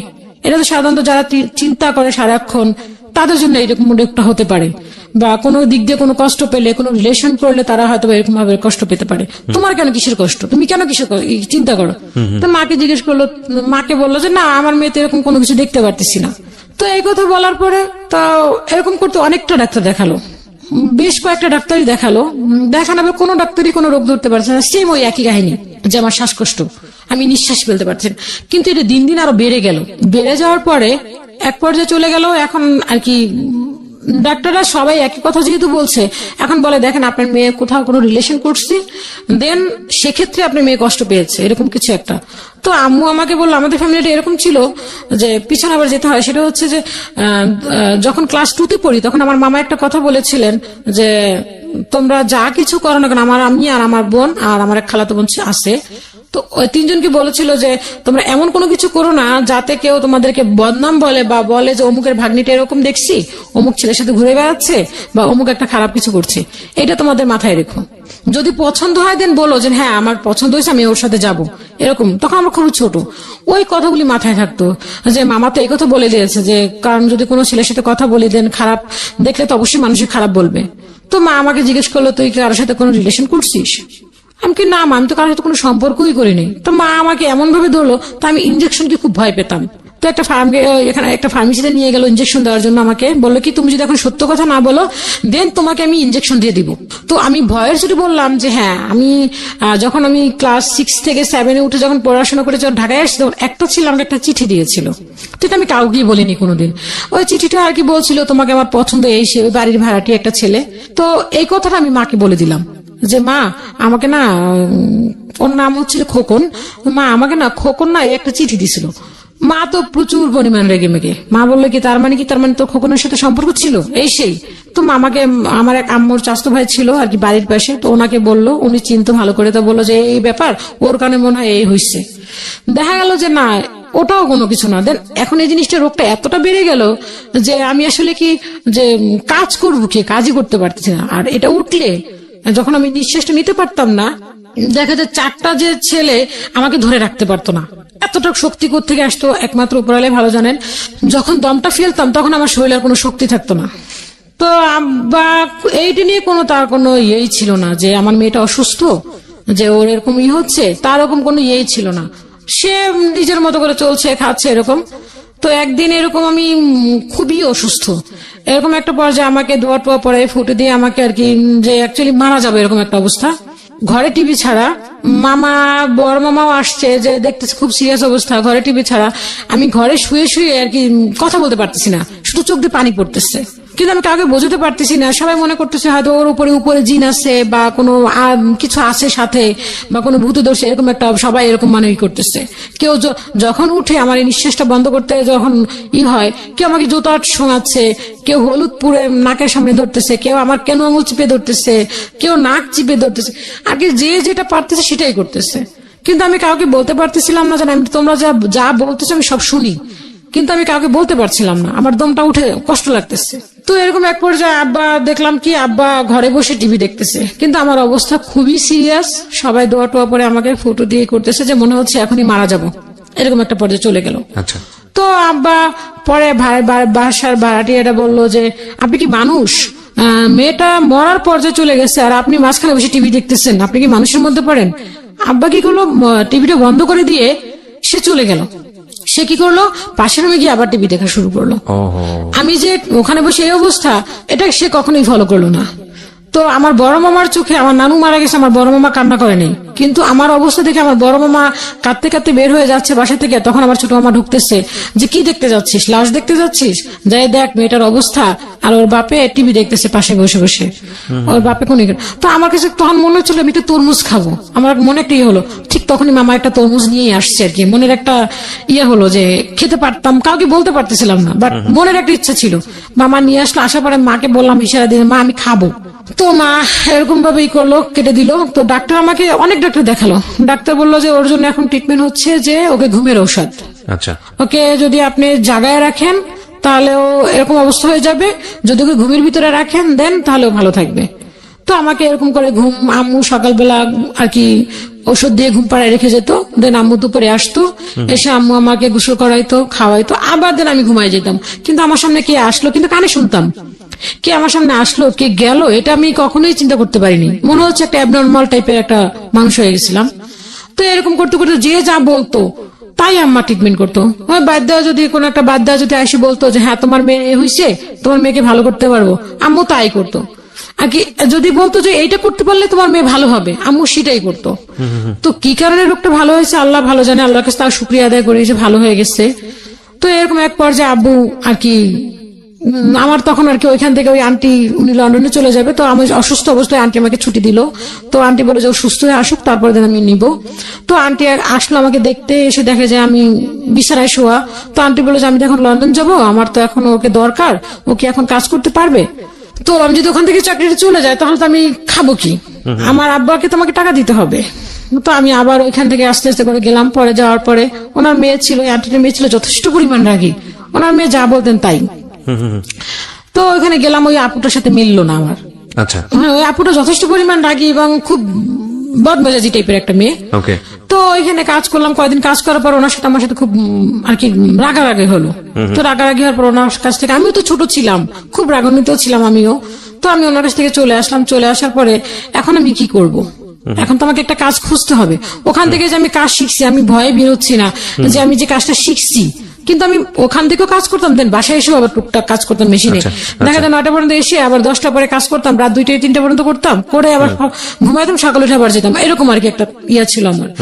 তো ওখান থেকে বের হবো ভাবতেছি কোথায় যাব, কি কার কাছে যাব, আর এই কাজটা আমার ভালো কি না খারাপ, আমি কি করে কাজ করব।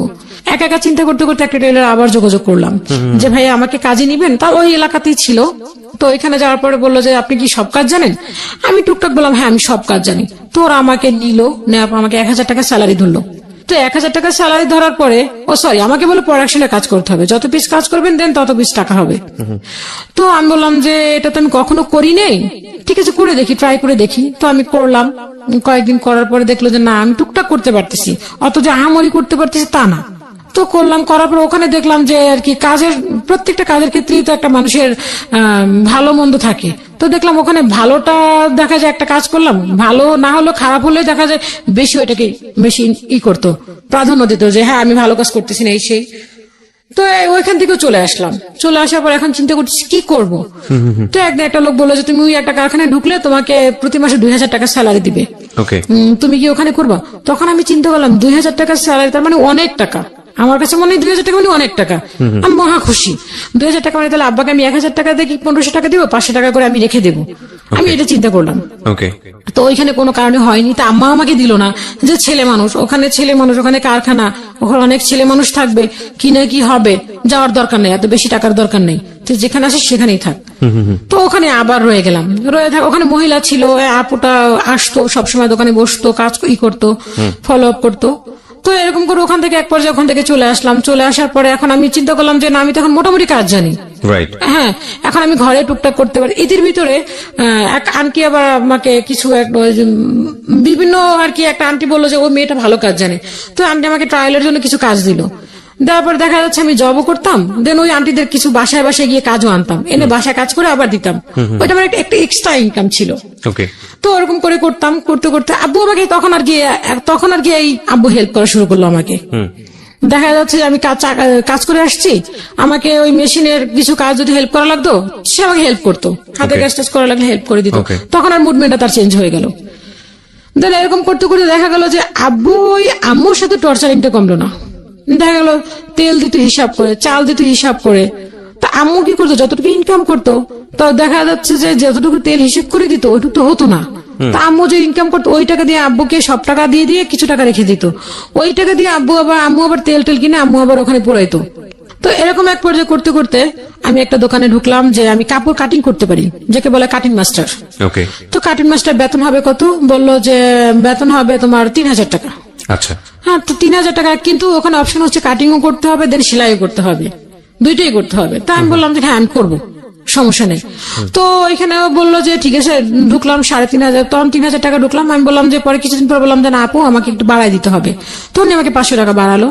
বাড়ানোর পরে ওই আপুটার আসলে দোকানটা ভালো করে চলতো না, কারণ আমি তো যেটা সত্য কথা তখন তো ভালো করে কাজ জানতাম না, একটা কাস্টমারকে কিভাবে হ্যান্ডেল করবো ওভাবে ভালো আমি করতে পারতাম, ভয় পেতাম যে আল্লাহ কাজটা ভালো হচ্ছে না খারাপ হচ্ছে, আমাকে কাস্টমারকে কমপ্লেন করবে, এইটা চিন্তা করতাম, ভালো করে পারতাম না আর কি। তারপর সাহস করতাম যে না আমাকে এটা করতে হবে। তো আপু আমাকে একসময় বললো কি যে দেখো দোকানটা তো চলছে না, দোকানটা তোমার, তুমি একটা কাজ করো, তুমি দোকানটা কিনে নাও। দোকানটার দাম ছিল 60,000 টাকা আর কি, সবকিছু নিয়ে 60,000 টাকা আমাকে দিতে হবে। তো আমি বললাম আপু, তখন আমার চিন্তা হলো যে আমি তো কাজই মনে মনে ভাবলাম, আমি ওনাকে বললাম না যে আমি তো ভালো করে কাজই জানি না, আমি 60,000 টাকা নিয়ে দোকান ভাড়া কিভাবে দিব, দোকান ভাড়া গল্প এটা।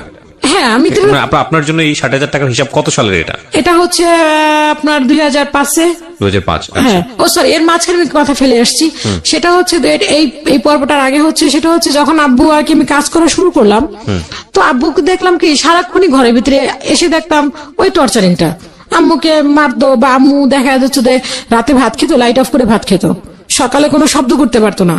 আম্মু যে সকালে অফিসে যাবে, এদিন আম্মা এর মাঝখানে আবার আম্মা একটি স্কুলে জব হলো, তো আম্মু সকালে যে ভোরবেলা রান্না করে রেখে যেতে হবে, আম্মু কোনো শব্দ করতো না আর কি, মনে হচ্ছে যে ঘরে পিঁপড়া আওয়াজ করতে পারবে, দেন আম্মু আওয়াজ করতো না, এরকম একটা পর্যায়ে। তো এক পর্যায়ে এরকম একটা করতে করতে টর্চারিং করতে করতে আমি আম্মুকে একসময় বললাম যে মা একটা কাজ করো, আমার না ভালো লাগে না, আমি সারাদিন কাজ করে এসে যদি দেখি এরকম ভাবে আব্বা গ্যাঞ্জাম করতেছে ভালো লাগে না, তুমি একটা কাজ করো আমরা আলাদা হয়ে যাই। তা আমি কয়েকবার চেষ্টা করছি যে আলাদা হয়ে যাব, কয়েকবার বের হয়ে গেছে, একবার বের হয়ে গিয়ে একটা মেয়ের সাথে বলছে কথা বলছে যে আমি চলে যাবো, থাকবো না। তো মামা বললো কি যে না তুই কই যাবি, আমার মামা আমাকে সবসময় সাপোর্ট দিত, আর এই কাজের পিছনে সবচেয়ে বেশি সাপোর্ট হচ্ছে আমার মামার, সব থেকে অবদান মা এবং মামা। তো মামা বললো যে ঠিক আছে তুই কই যাবি, তো মা আব্বা এরকম করতে করতে আম্মা বললো যে ঠিক আছে তাহলে আমরা আলাদা হয়ে যাব, আমরা থাকবো না এখানে। তো এক পর্যায়ে আব্বা কি করলো তখন আর কি, রাতের বেলা আম্মা যেটা বলছে যে সে ওই যে জর্দা আছে না, জর্দা খেয়ে ফেলছে, সে মারা যাবে, আম্মু চলে গেলে। আম্মুকে এরকম ভাবে কসম কাটলো যে আমি কোনোদিন তোমাকে ফেলে চলে যাব না। হ্যাঁ, তা আম্মা এতই একদম নরম একটা মানুষ যে সে যদি একবার বলে, যদি বলেন যে না আপনি এই কাজটা করবেন, সে ওইটা খুব সরম্য বিশ্বাস করে নিবে। আচ্ছা। তা আম্মা ওইটা বিশ্বাস করে নিল, করার পরে দেন আবারই সেই একই অবস্থা, টর্চারিং শুরু, কোনো এর থেকে আর কোনো বিকল্প কোনো কিছু হইল না।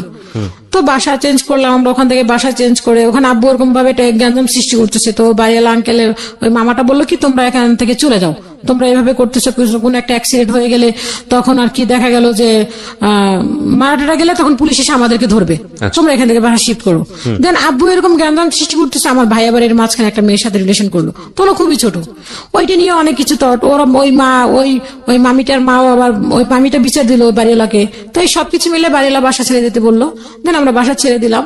তো যে বাড়িটাতে গেলাম ওখানে ভাড়াটিয়া ছিল বলতে গেলে আমরা আর 2টা ভাড়াটিয়া ছিল, ভাড়াটিয়া ছিল না। তো ওখানে যাওয়ার পর একদিন আমি আসছি, তো বাজার তো ওরকম ভাবে দেয়নি, আমি রাতে আসছি তখন বাজে 9:30। দোকান থেকে আসার পরে আব্বা কি করলো, সামান্য একটা গামছা, যে আব্বুর কোনো কিছু আমরা ধরতে পারতাম না, যে একটা সন্তানে যে তার বাবার জিনিসপত্র ধরবে ওইটা কখনো ধরতে পারতাম না, আর কখনো বলতে পারতাম না আব্বা এই জিনিসটা খাবো, আমাদেরকে এই জিনিসটা কিনে দাও, কখনোই বলতে পারতাম না মুখ ফুটে। তো বললো কি যে আমি আসছি বাসায়, আসার পরে শুনে কি ঘরের ভিতরে গেলাম চিল্লাচিল্লি হচ্ছে, আব্বা খাওয়া দাওয়া করে খাটে শুয়ে আছে, আম্মু খাবার দিচ্ছে, আমরা খাচ্ছি নিচে বসে, ভাই 2টা খাচ্ছে আমিও খাচ্ছি। আপু তো গ্রামে থাকে, আপু গ্রামে বসে, তখন আপুর বিয়ে হয়ে গেছে, সরি তখন আপুর 2003 সালে বিয়ে হয়ে গেছে, আপু গ্রামে শ্বশুর বাড়িতে থাকে, তখন আমি আমার 2 ভাই। তো খাওয়ার পরে আমি নিচে বসে খাচ্ছি, খাওয়ার পরে আমি বললাম মা, আব্বু বকাবাজি করতেছে আম্মুকে, আম্মু চুপ করে আছে, চুপচাপ একদম। আরেক মামা ছিল, তো আম্মু বললো কি যে তুই ভাত খা, তাড়াতাড়ি ভাত খেয়ে শুয়ে পড়, লাইট অফ করতে হবে। তা আমি বললাম আম্মা একটা কাজ করো, গামছা খুঁজে পাচ্ছে না, গামছা খুঁজে না পাওয়ার পর আমি আম্মারে বললাম যে আম্মা তোমার না বলছি যে তুমি আলাদা হয়ে যাই আমরা, যারা যারটা তার কেউ ধরবে না, আর কোনো জ্ঞান সৃষ্টি হবে না। আমি এই কথাটা বলতে পারি, আমি এক লোকমা ভাত মুখে দিছি, দেন আব্বু পিছনে খাট থেকে বসে আমাকে এমন ভাবে লাথি মারলো, আমার ভাতের প্লেটটা ছুটে গিয়ে অন্য একটা জায়গায় পড়লো, আর আমাকে ভাত মুখেরটাও পড়ে গেল। পড়ে যাওয়ার পর আমি তখন একটা বকা দিছিলাম আব্বুকে, যে তখন আমি এই বকাটা ছিলাম যে বাচ্চা তোকে আমি দেখাই ছাড়বো। বাবাকে বলেছিলেন? হ্যাঁ, তখন আমি এই জীবনে আমার মা এবং বাবাকে, মাকে তো কোনোদিন কথাই বলিনি, বাট বাবাকে এই জীবনে ফার্স্ট টাইম, বাবার চোখের দিকে তাকে কথা বলতে পারতাম না, তো ঘর থেকে বের হয়ে গিয়ে এই কথাটা বলছি যে তুই সারা জীবন আমাদেরকে জ্বালাইছিস, আজকে তোরে দেখাই ছাড়বো, তুই আর একটা মার দে আমাকে। তখন আব্বা কি করলো, যে গালিটা শোনার পরে আমি দৌড়ে গিয়ে আমি আর একটা ঘরে ঢুকছি। ঢোকার পরে আব্বা কি করলো, লাঠি, এমন একটা লাঠি নিচ্ছে, ওই লাঠিতে যদি আমাকে একটা বাড়ি মারতো দেন আমাকে আর থাকার মতো কোনো পসিবল ছিল না।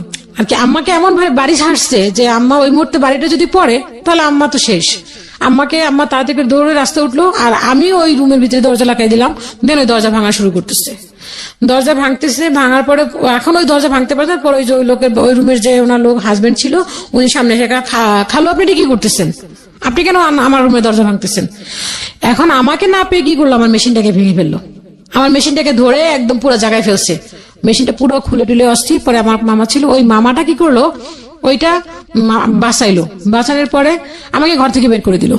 দেওয়ার পরে আমি কি করলাম, ওই রাত ওই বাসায় ছিলাম, ওই ফ্লোরে শোয়া, ওদের বিছানা আর কি একটা কাঁথা দিল আমাকে, তো ফ্লোরে শুয়ে রইলাম। শুয়ে থাকার পরে সকালে উঠলাম, উঠার পরে মনে হলো যে আমি ভাবলাম, আমার এতটা কষ্ট লাগলো যে সারাদিন আমি আমি কষ্ট করে আসি, তারপরে কেন এত অশান্তি? তুমি টাকা চাইছো, তুমি ছোটবেলা থেকে টাকা চাইছো, টাকা দিচ্ছি তোমাকে, আমি যতটুকু ইনকাম করি সবই তোমাকে দেই, আর আমি সারা রাত ধরে যেটা কাজ করি সেটাই আমি নিজে খরচ করি, টুকটাক যেটুকু পাই, অনেক পরিশ্রম করি। তুমি টাকার জন্য যত কিছু করলাম, মা টাকা দিচ্ছে, আমি টাকা দিচ্ছি, তারপর তুমি কেন এত অশান্তি করবা? তোমার অশান্তিটা কিসের? তো কষ্ট লাগলো, তো আমি একটা সমিতি করছিলাম, 200 টাকা করে রাখতাম, ওইখান থেকে কিছু টাকা পাইছিলাম, 6 থেকে 7,000 টাকা পাইছিলাম। ওই টাকাটা ছোট মামাকে দেওয়ার কথা ছিল, ওই টাকাটা মামা ব্যাংকে রেখে দিবে, আমার জন্য একটা ডিপিএস করছিল, তো মামাকে টাকাটা দেওয়ার জন্য আমি রেখে দিছিলাম। তো ওই টাকাটা নিয়ে আমি কি করলাম, আর থাকবো না, আমি আব্বার কাছে আর থাকবো না, আমি বাসা থেকে বেরিয়ে হয়ে যাবে এখন। তো বের হয়ে গেলাম, বের হয়ে গিয়ে আমি একটা পাশের বাড়িতে, ওখানে মেবি মনে করেন 18 না 20টা ঘর ছিল, ওই বাড়িতে আমি একটা রুম রাখলাম।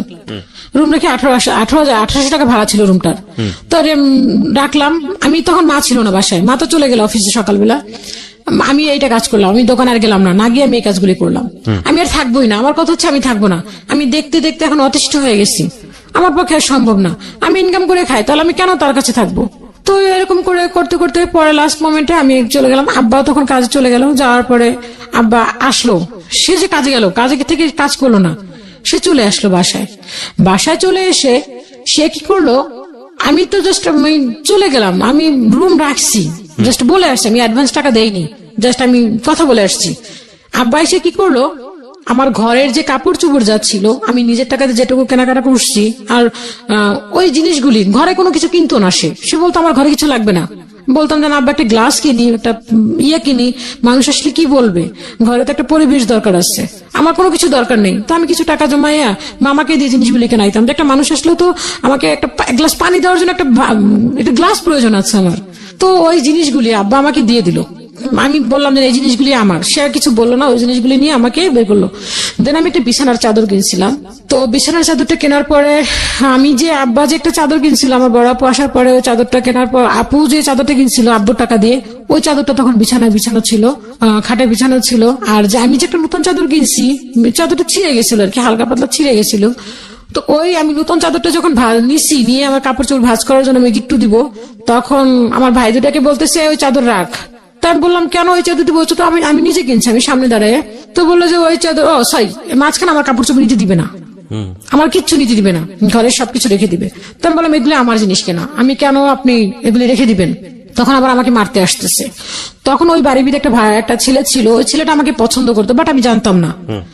তো ওই ছেলেটা আমাকে এমন ভাবে গাইড দিচ্ছিল, এলাকার মাস্তান টাইপের একটু ছিল, ওকে মনে করেন বিভিন্ন পুলিশ আর্মি র্যাব এগুলো ধরতো। তো ও খুব শেল্টার দিল আমাকে। তখন দরজার সামনে দাঁড়িয়ে বললো আপনি কোনো কথা বলবেন না, ওর জিনিসপত্র নিয়ে যাবে। তো নিয়ে যাওয়া, তো ওই তখন চাদরটা আমার বললো যে এই চাদরে ঘুমাইছে না, এই চাদর কেন নিবে, এই চাদর নিয়ে যাবে, এইটা নিয়ে যাবে, এটাও ঘুমাইছে না, এটা ওর চাদর না, ঘুমাইয়া শীর্ষে কেন। তো আমি আর কিছু বললাম না, আমি ওই চাদর নিয়ে ওইগুলি নিয়ে আমার পাতিল, আমি একটা পাতিল কিনেছিলাম আর কিছু কাঁচের জিনিস কিনেছিলাম, ওগুলি নিয়ে আমি চলে আসছি। আসার পরে বাইরে বের করে দিল, তো আমার সবকিছু বের করে দিল। তখন আমি কি করবো, তখন চিন্তা করলাম আমি কি করব, কোথায় যাবে, তো রুম তো রাখি না, আর একটা মেয়ে মানুষ একটা রুম রাখবো। তখন আমি চিন্তা করলাম একটা মেয়ে মানুষ রুম রাখবো, ওখানে আমি থাকবো কি করে, এতগুলি ভাড়াটি একটা মেয়ে মানুষ থাকা কি সম্ভব? তো ওই যে ছেলেটা আমাকে পছন্দ করতো, তো ও কি করলো, ওইগুলি নিয়ে সব ওর রুমে রাখলো। ওর রুমে রাখার পরে কি করলো, আমি যখন মা আসলো, মা আসার পরে বললাম যে মা এরকম এরকম আমার ঘর থেকে বের করে দিচ্ছে, আমি কি করব, আমি রুম রাখছি ওই বাড়িতে, ওখানে আমি থাকবো। হয়তো ওখানে থাকতে পারবি? তাই বলে আমি থাকতে পারবো, কোনো সমস্যা নেই। পরে গেলাম, তখন গেলাম ও বাড়িতে গিয়ে রুম রাখলাম, রাখার পর ওদের সাথে কথা বললাম। তখন আর কি যে আম্মুর যে আর ওই যে খাট একটা ছিল ঘরে, আর একটা যে সুকের ছিল, ওইটা দিয়েছিল ওই যে মামাটা, যে মামাটা আমাদের যে মামিটা অনেক করতো, আম্মুকে বলছিল জব দিবে, ওই মামা, ওই নানুর খাট, ওই নানুর সুকেস, এগুলি দিয়েছিল আম্মুকে। ওগুলি আম্মুর জিনিস, তাই আম্মুকে দিবে না। আম্মুর কোন একটা শাড়ি দিল না, আম্মুর কোন একটা কিচ্ছু দিল না, সবকিছু রেখে দিল আম্মুর, ভাইদের জিনিসপত্র দিল না। তো আমি একা গেলাম, আমি গিয়ে করলাম, তো আমার জিনিসপত্র যেগুলো ছিল সবকিছু নিয়ে গেলাম। আপনার প্ল্যান কি ছিল, আপনি বাসা থেকে বের হয়ে কোথায় যাবেন? বাসা থেকে গিয়ে প্ল্যান ছিল কি আমি এখানে থাকবো না, আমি রুম নিয়ে আমি একা থাকবো, যে কোনো জায়গায় চলে যাবো, বাট এখানে তো বাসায় না, আমি আব্বুর কাছে থাকবো না। আমার টার্গেট হচ্ছে যে আমি সারাদিন কাজ করি, উনি টাকা চাইছে, টাকা দিচ্ছি, বাট সে কেন এখন আমাকে এরকম ভাবেই করবে, মারবে কেন? আমি তো টাকা দেওয়ার কথা, এখন তো শান্তি হওয়ার দরকার। আমরা 4টা ভাই বোন, আমাদের সংসারটা সুখী হতে পারতো। 2টা ভাই বোন পড়াশোনা করছে, দিন তুমি টাকা চাইছো, আমার তো পড়াশোনা তুমি বন্ধই করে দিচ্ছ। তো সেক্ষেত্রে তো তোমার এখানে এরকম মারধর করার তো কোনো কিছু নাই। আম্মু যা ইনকাম করে সবই তোমাকে দিচ্ছে, তুমি তো ওভাবে যে আমাদের যে ভালো খাবার দাবার তাও তো তুমি দিচ্ছ না আমাদেরকে। তুমি তো একটা যদি একটা মুরগি আনতো, তো দেখা যাচ্ছে 1 মাস 2 মাস 6 মাস পরে একটা মুরগি আনতো এরকম ভাবে, হ্যাঁ, তো দেখা যেত, তাও তো আমরা কখনো কমপ্লেন করতাম না যে আব্বা অমুকের ঘরে আনছে তুমি আনো না কেন, তাও কখনো তো কমপ্লেন করতাম না। যা দিতা তাই তো খেতাম, টাকা দিতাম, তাও তো এরকম ভাবে সুখী ছিলাম। তুমি চাইছিলাম শান্তি, তুমি তো শান্তি দিচ্ছ না। তখন ভাই দুটো আমার সাথে চলে আসলো, আমাকে নামাই দিচ্ছে। এখন আম্মু তো আর আমাকে একা রাখতে পারে না, যেহেতু আমি একটা উপযুক্ত মেয়ে, সেক্ষেত্রে আম্মু কেন আমাকে একা রেখে চলে যাবে? আম্মু আমার সাথে চলে আসলো, আম্মু চলে আসার পর 2টা ভাইও চলে আসলো। রাতে ঘুমাতাম কি করে, কিছুই দিল না। ফ্লোরে, শুধু ফ্লোরে আমার ভাইদের ব্যাগ ছিল, দেন আমার কিছু টুকরো কাপড় ছিল, জামা ছিল, ওগুলি মাথায় দিয়ে ঘুমাতাম। তো এক পর্যায়ে দেখা গেল কোনো কিছু দিচ্ছে না, আমাদের প্লেট গ্লেস আম্মু যে যেগুলি রাখছে ওগুলো কিছুই দিবে না। কি করলো, ওই যে মামাটা, ওই মামাটাকে ডাকলাম, ডাকার পরে ওই মামা আসলো, আসার পরে ওই মামা সালিশি করলো, বললো যে তুই এগুলি আব্বুকে বলো তুমি এগুলি কেন রেখে দিচ্ছ, এগুলো তো আমি দিচ্ছি, এগুলি আমার মায়ের জিনিস, ওকে দিচ্ছি, তুমি এগুলি কেন রাখলো? ওকে তো আমি যেতে বলি নাই, আমার আম্মুর কথা বলো, ওকে তো আমি যেতে বলি না, যেতে বলছি ওকে, ও চলে গেছে। ও কেন গেল, ও যাবে না, ও থাকবে, ও যাবে। হ্যাঁ, এই কথা বলার পর আম্মু বললো এটা কেমন, মামাটা বললো এটা কেমন কথা, যে তোমার এত বড় একটা উপযুক্ত মেয়েকে তুমি ঘর থেকে বের করে দিছো, তাহলে ও কোথায় যাবে, ও কোথায় থাকবে? তো এরকম এক পর্যায়ে দিলই না, না দেওয়াতে সে লাস্ট মোমেন্টে কি করলো, পরে মামা বললো যে তুমি যদি এগুলি না দাও, আব্বুর নাম ধরে বললো, তুমি যদি এগুলি না দাও তাহলে কিন্তু খুব খারাপ পর্যায়ে চলে যাবে, এগুলো সবকিছু দিতে হবে। তো মামা যখন হুমকি দিল, তো ওই মামারা ওই এলাকার স্থানীয় আর কি, অ্যাকচুয়ালি স্থানীয় মানে বাড়ি করছে, ওই ফার্মগেট এলাকাতে বাড়ি আছে ওনাদের। তো ওই হুমকির ভয়ে বললো কি যে ঠিক আছে। তখন আমার ছোট চাচা আমাদের ফার্নিচার গুলি যা যা ছিল একদম কড়াই থেকে ঢাকনা থেকে শুরু করে সবকিছু নিয়ে চলে গেল। আমাদের ঘরে ছিল শুধুমাত্র আপনার খাটটা ছিল, আর ওই সুকেশটা, যে আম্মার কাপড় চোপড়টি আর ভাইদের কাপড়টা আর খাট। তো খাটটার একটা পায়া নষ্ট হয়ে গেছিল আর কি, সাইডের ইয়েটা, তো ওইটা আব্বু টাকা দিয়ে কিনে নিয়ে এসেছিল, টাকা দিয়ে কিনে নিয়ে এসে ওইটা আব্বু ঠিক করাইছিল, দেন সেইটা খুলে নিয়ে চলে গেছে। ঘরে কিচ্ছু রেখে যায়নি, খাটটা খোলা, কিছুই নেই ঘরে, একদম পুরো সেফ ফাঁকা, ওই আমার কাপড় চোপড়টি আসছে। চলতে চলতে আমি কি করলাম, ওখান থেকে আমি এখন বিভিন্ন শোরুমে কাজ করা শুরু করলাম, যেখানে আমি 3,000 টাকা স্যালারি শুরু করলাম, সেখানে এখন আমার 4,000 4,500 টাকা স্যালারি আসে। তো এই টাকাটা দিয়ে আমি মা এবং আমি দুজনেই শুরু করলাম। দেন মামা এর মাঝখানে বললো যে ঠিক আছে এখন তো চলে গেছে, তাহলে তোমাদের বাসা ভাড়াটা আমি দিচ্ছি। তো মা যতটুকু ইনকাম করতে লাগলো আর আমি যতটুকু ইনকাম করতে লাগলাম, সেটুকু দিয়ে আমরা দুজনে আর কি খরচ চালাচ্ছি। দেন ভাই 2টা পড়াশোনা করছে বড় আপু গ্রামে। তো বড় আপুকেও আর কি, বড় আপু শ্বশুর বাড়িতে যে খুব ভালো আছে তাও না, কারণ বাবা বড় আপুর হাজবেন্ডকে বের করে দিচ্ছিল শ্বশুর বাড়ি থেকে। যদি একটা জামাইকে বের করে দেয়, সবাই তো ভালো মেনে নেয় না, আমার দুলাভাইটা একটু আর কি বদমেজাজি ছিল। তো আপু যে খুব সুখী আছে তাও না, আপুকে সারাক্ষণ এটা নিয়েই করতো যে তোর বাবা তো আমাকে বের করে দিচ্ছে, তোদের বাড়িতে আবার কেন যাব। তো মা বলতো যে তোমার শ্বশুর তোমাকে বের করে দিচ্ছে, এখন তোমার তো শ্বশুর নাই, তুমি এখন আমাদের বাসায় আসো। তো আব্দুল ভাই খুব কমই আসতো, আপা আসতো, বছরে একবার আসতো আমাদের বাসায় বেড়াতে। তো এরকম করতে করতে এক পর্যায়ে চলে গেল যে আমি এখন বিভিন্ন দোকানে আর কি ডিজাইনের জন্য করতে লাগলাম, কাজ শিখতে লাগলাম। যে যেখানে দেখতাম বেশি ভালো ডিজাইন করে সেখানে আর কি শিখতে লাগলাম। যে প্রফিটের কথা খুব কম চিন্তা করতাম হচ্ছে যে যেখানে আমার যে এখানে একটা ঢুকলে কাজ শিখতে পারবো সেরকম ঢুকতাম। আর ঢুকতাম এরকম করে যেখানে মহিলা আসছে, কারণ দেন পুরুষের ওখানে ঢুকতাম কিন্তু দেখতাম যে মহিলা কর্মচারী আছে ওখানে থাকতাম, দেন বেশি করতাম না। তো এরকম করে করে কয়েকটা কাজ শিখলাম। শেখার পরে এক পর্যায়ে আসলো যে আম্মুর অফিসটা শিফট করবে উত্তরাতে। তো অফিসে শিফট করতে হলে তো আমি উত্তরাতে আমি কি করবো, ওখানে গিয়ে ওখানে তো আমার কাজ করতে হবে। ওখানে তো যে কাজ করব সেখানে তো আমার তো পরিচিত কোনো কেউ নাই, যে আমার আত্মীয় স্বজন বা কোনো ফ্রেন্ড সার্কেল কেউই নেই, ওখানে তো আমার কাজটা করতে হবে। কি করব পরে যে বুটিক্সটা কাজ করতাম ওইখানে কিছু হোলসেলার কাজ করতো ওই আপুটা। তো ওইখানে যে ম্যানেজার আসতো, যে সিনিয়র ম্যানেজার ছিল, তো ওই একদম ওই ভাইয়াটা আসলো কারখানাতে। তো ওই আপুটা ছিল না শোরুমে, না থাকা থেকে আমি ওই সুযোগটা নিলাম। নেওয়ার পরে আমি নিচে নামলাম। আমি দোকান থেকে বের হয়ে, শোরুম থেকে বের হয়ে আমি বললাম যে ভাইয়া আমি যে ওখান থেকে শিফট করবো সেটা ওদেরকে বলিনি যে আমি চলে যাব উত্তরাতে। তো আমি বললাম যে ভাইয়া আমি তো এখান থেকে উত্তরা চলে যাব, আপনাদের তো অনেক কাজ দিচ্ছেন, তো আমি যদি এখান থেকে চলে যাই তো আমাকে কিছু কাজ দেওয়া যাবে? তো উনি বললো আপনি কোথায় যাচ্ছেন? আমি বললাম আমি উত্তরাতে শিফট করবো, আমার আম্মুর অফিস উত্তরাতে চলে যাবে, তো আমি উত্তরাতে চলে যাব। তো বলে ঠিক আছে, আপনি যখন যাবেন তখন আমাকে নক করেন। তো দিলাম আমি ওনার নাম্বারটা, বললো যে নাম্বারটা দিয়ে গেল। তা নাম্বারটা রাখলাম। রাখার পরে আমি নাম্বারটা দিয়ে পরে আমি ওখান থেকে ওরা যখন কোনোভাবে জেনে গেল যে আমি উত্তরাতে চলে যাব, আমি এখানে থাকবো না, তখন ওরা আমাকে বাদ দিয়ে দিল, ওরা আমাকে আর রাখলো না কাজে। তো এখন আমি উত্তরাতে শিফট করতে গেলে আমার 6 মাস লেট হচ্ছে। তখন আমি কি করব? তখন আমি কি করলাম, আর একটা ইয়েতে ঢুকলাম। ওখানে ছিলাম কাটিং মাস্টার হিসেবে আর কি, আমি কাপড় কেটে দিতাম, ওরা সেলাই করতো। এখন ও আর এক জায়গায় যে ঢুকলাম, ওখানে আমি ঢুকলাম হচ্ছে কারিগরিতে, যে সেলাই করে দিলাম, সেলাই করার উপরে ওরা বেতন আমাকে দিল। তো আমি 6 মাস করতে হবে। তো ওখানে আমি 6 মাস করলাম। করার পর আমি উত্তরাতে শিফট করলাম। করার পর ওই ভাইয়াটাকে আমি ফোন দিলাম যে ভাইয়া আমি তো উত্তরাতে আসছি, এখন আমি কি করব? তো ভাইয়া বললো ঠিক আছে তাহলে আপনি আসেন। তো ওই ভাইয়াটা সিনিয়র ম্যানেজার ছিল। তো ওই আপুটার হচ্ছে নাম বলবো না, খুব নাম করা একটা বুটিক্স, এক নামে সবাই চিনি মোটামুটি। তো ওই আপুটার কাছে নিয়ে গেল, বললো যে আপনি একটা কাজ করবেন, আপনি আমার নাম বলবেন না, আপনি অন্য একজনের নাম বলে দিল। তো ওনার নাম নিয়ে আপনি যান, গেলে আপনাকে কাজ দিয়ে দিবে। তো আমি গেলাম, যাওয়ার পরে ঠিক আমি বললাম, বলার পরে বলো কয়টা মেশিন? তো আমি বললাম 2টা। এরকম বলার পরে তো বলো সবকিছু আছে? মানে হ্যাঁ সব আছে, জাস্ট সেলাইটা। তো উনি আমাকে কিছু প্রাথমিকভাবে কাজ দিল, বললো যে এগুলি নিয়ে করেন, দেন তারপরে আরো কাজ দেওয়া হবে। তো উনি আমাকে কিছু কাজ দিল, দেওয়ার পর উনি যে রেটটা দিল, রেটটা আসলে পোষাচ্ছিল না। তো একটা ভাইয়া আছে, ওনার নাম বললেই না আসলে, উনি টেলারিং সেক্টরেরই, বাট উনি হচ্ছে এমব্রয়ডারি কাজ করতেন। ওনার নাম হচ্ছে জাহাঙ্গীর। তো ওনার কাছে আমি গেলাম যে ভাইয়া এরকম এরকম এই কাজটার প্রফিট, এই কাজটা রেটটা কত পড়তে পারে, যদি আমি কাজটা করাই আমি কত নিব, দেন আমি কত দিয়ে করাবো, আমার কত লাভ হবে। তো উনি আমাকে কিছু একটা সাজেশন দিল যে হ্যাঁ আপনি এরকম ভাবে করেন, এরকম ভাবে করলে আপনার এটা আসবে। তো বলার পরে আমি ওইভাবে করে কাজ করতে লাগলাম। দিলে আমাকে আমি কিছু কাজ দিলাম, দেওয়ার পর আমাকে মোটামুটি দিল আর কি, চলতে লাগলাম টুকটাক চলে আর কি, যে মরে যে তা না। দেখা যাচ্ছে আমি 20,000 30,000 টাকার কাজ করতেছি, কিন্তু আমাকে উনি দিচ্ছেন 5,000 টাকা, 6,000 টাকা, 3,000 টাকা, 2,000 টাকা এরকম। তো তখন আমি ওই কাজটা, এতগুলি কাজ আমি তো করতে পারতাম না একা। তো 2টা কারিগর রাখলাম, ওদেরকে দিয়ে কিছু করাতাম, ওরা রাত 9টা পর্যন্ত থাকতো, আমি কাটতাম, সেলাই করতাম, সারা রাত ধরে কাজগুলি করতাম, আয়রন করতাম, প্যাকেট করতাম। দিন আমি ভোর 6টা বাজে আবার ওই কাজগুলি 2 হাত ধরে প্যাকেট একটা নিয়ে আমি আবার সেই ওখানে মালগুলি পৌঁছাই দিতাম। আমি কখনো একটা ভ্যাগ টানতাম না, হয়তো বা ফ্যামিলিটা এরকম ছিল, কিন্তু কখনো হাতে একটা কিছু থাকলে একটা নিজের কাছে লাগতো। তো তখন আমি এই চিন্তাটা করতাম না যে না আমি এই ব্যাগ টানতেছি, এটা নিয়ে আমার কেউ কিছু বলবে, এটা চিন্তা করতাম না। তখন আমি কি করতাম যে ওই ব্যাগগুলি নিয়ে, 2টা ব্যাগ হাতে নিয়ে আমি যেতাম, বাসে উঠতাম, বাসে উঠে আবার নামতাম, নেমে আমি আবার ওই ব্যাগগুলি নিয়ে আবার ওইখানে দিতাম মালগুলি। দেওয়ার পর এক পর্যায়ে গেল কি, ওখানে মাল দিই ঠিকই, ওনাদের খাতে দেখা যায় 40, 50, 60,000 টাকা আমার হয়ে গেছে, কিন্তু উনি আমাকে দিচ্ছে 5,000 টাকা।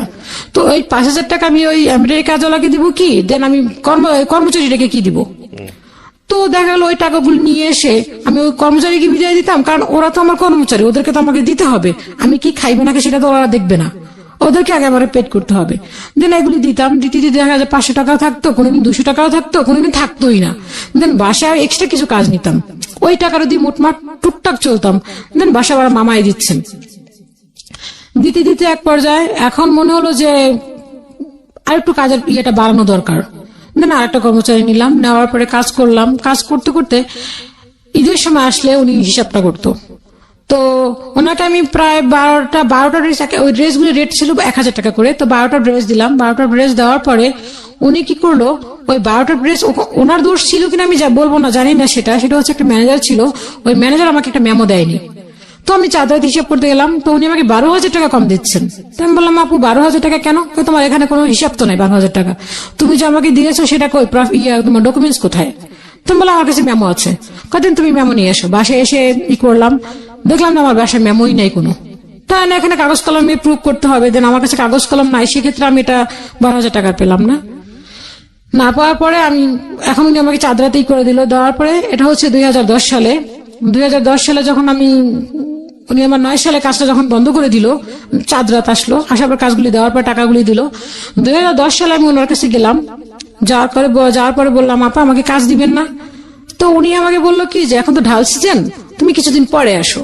তো এখন আমি কি করবো? এই ঢাল সিজন এসে উনি যখন ওনার সিজন আসবে তখন আমাকে কাজ দিবেন, দেন যখন সিজন ছাড়া হয়ে যাবে তখন আমাকে কাজ, এর মাঝখানে উনি আমাকে কাজ দিতে চাইলো না।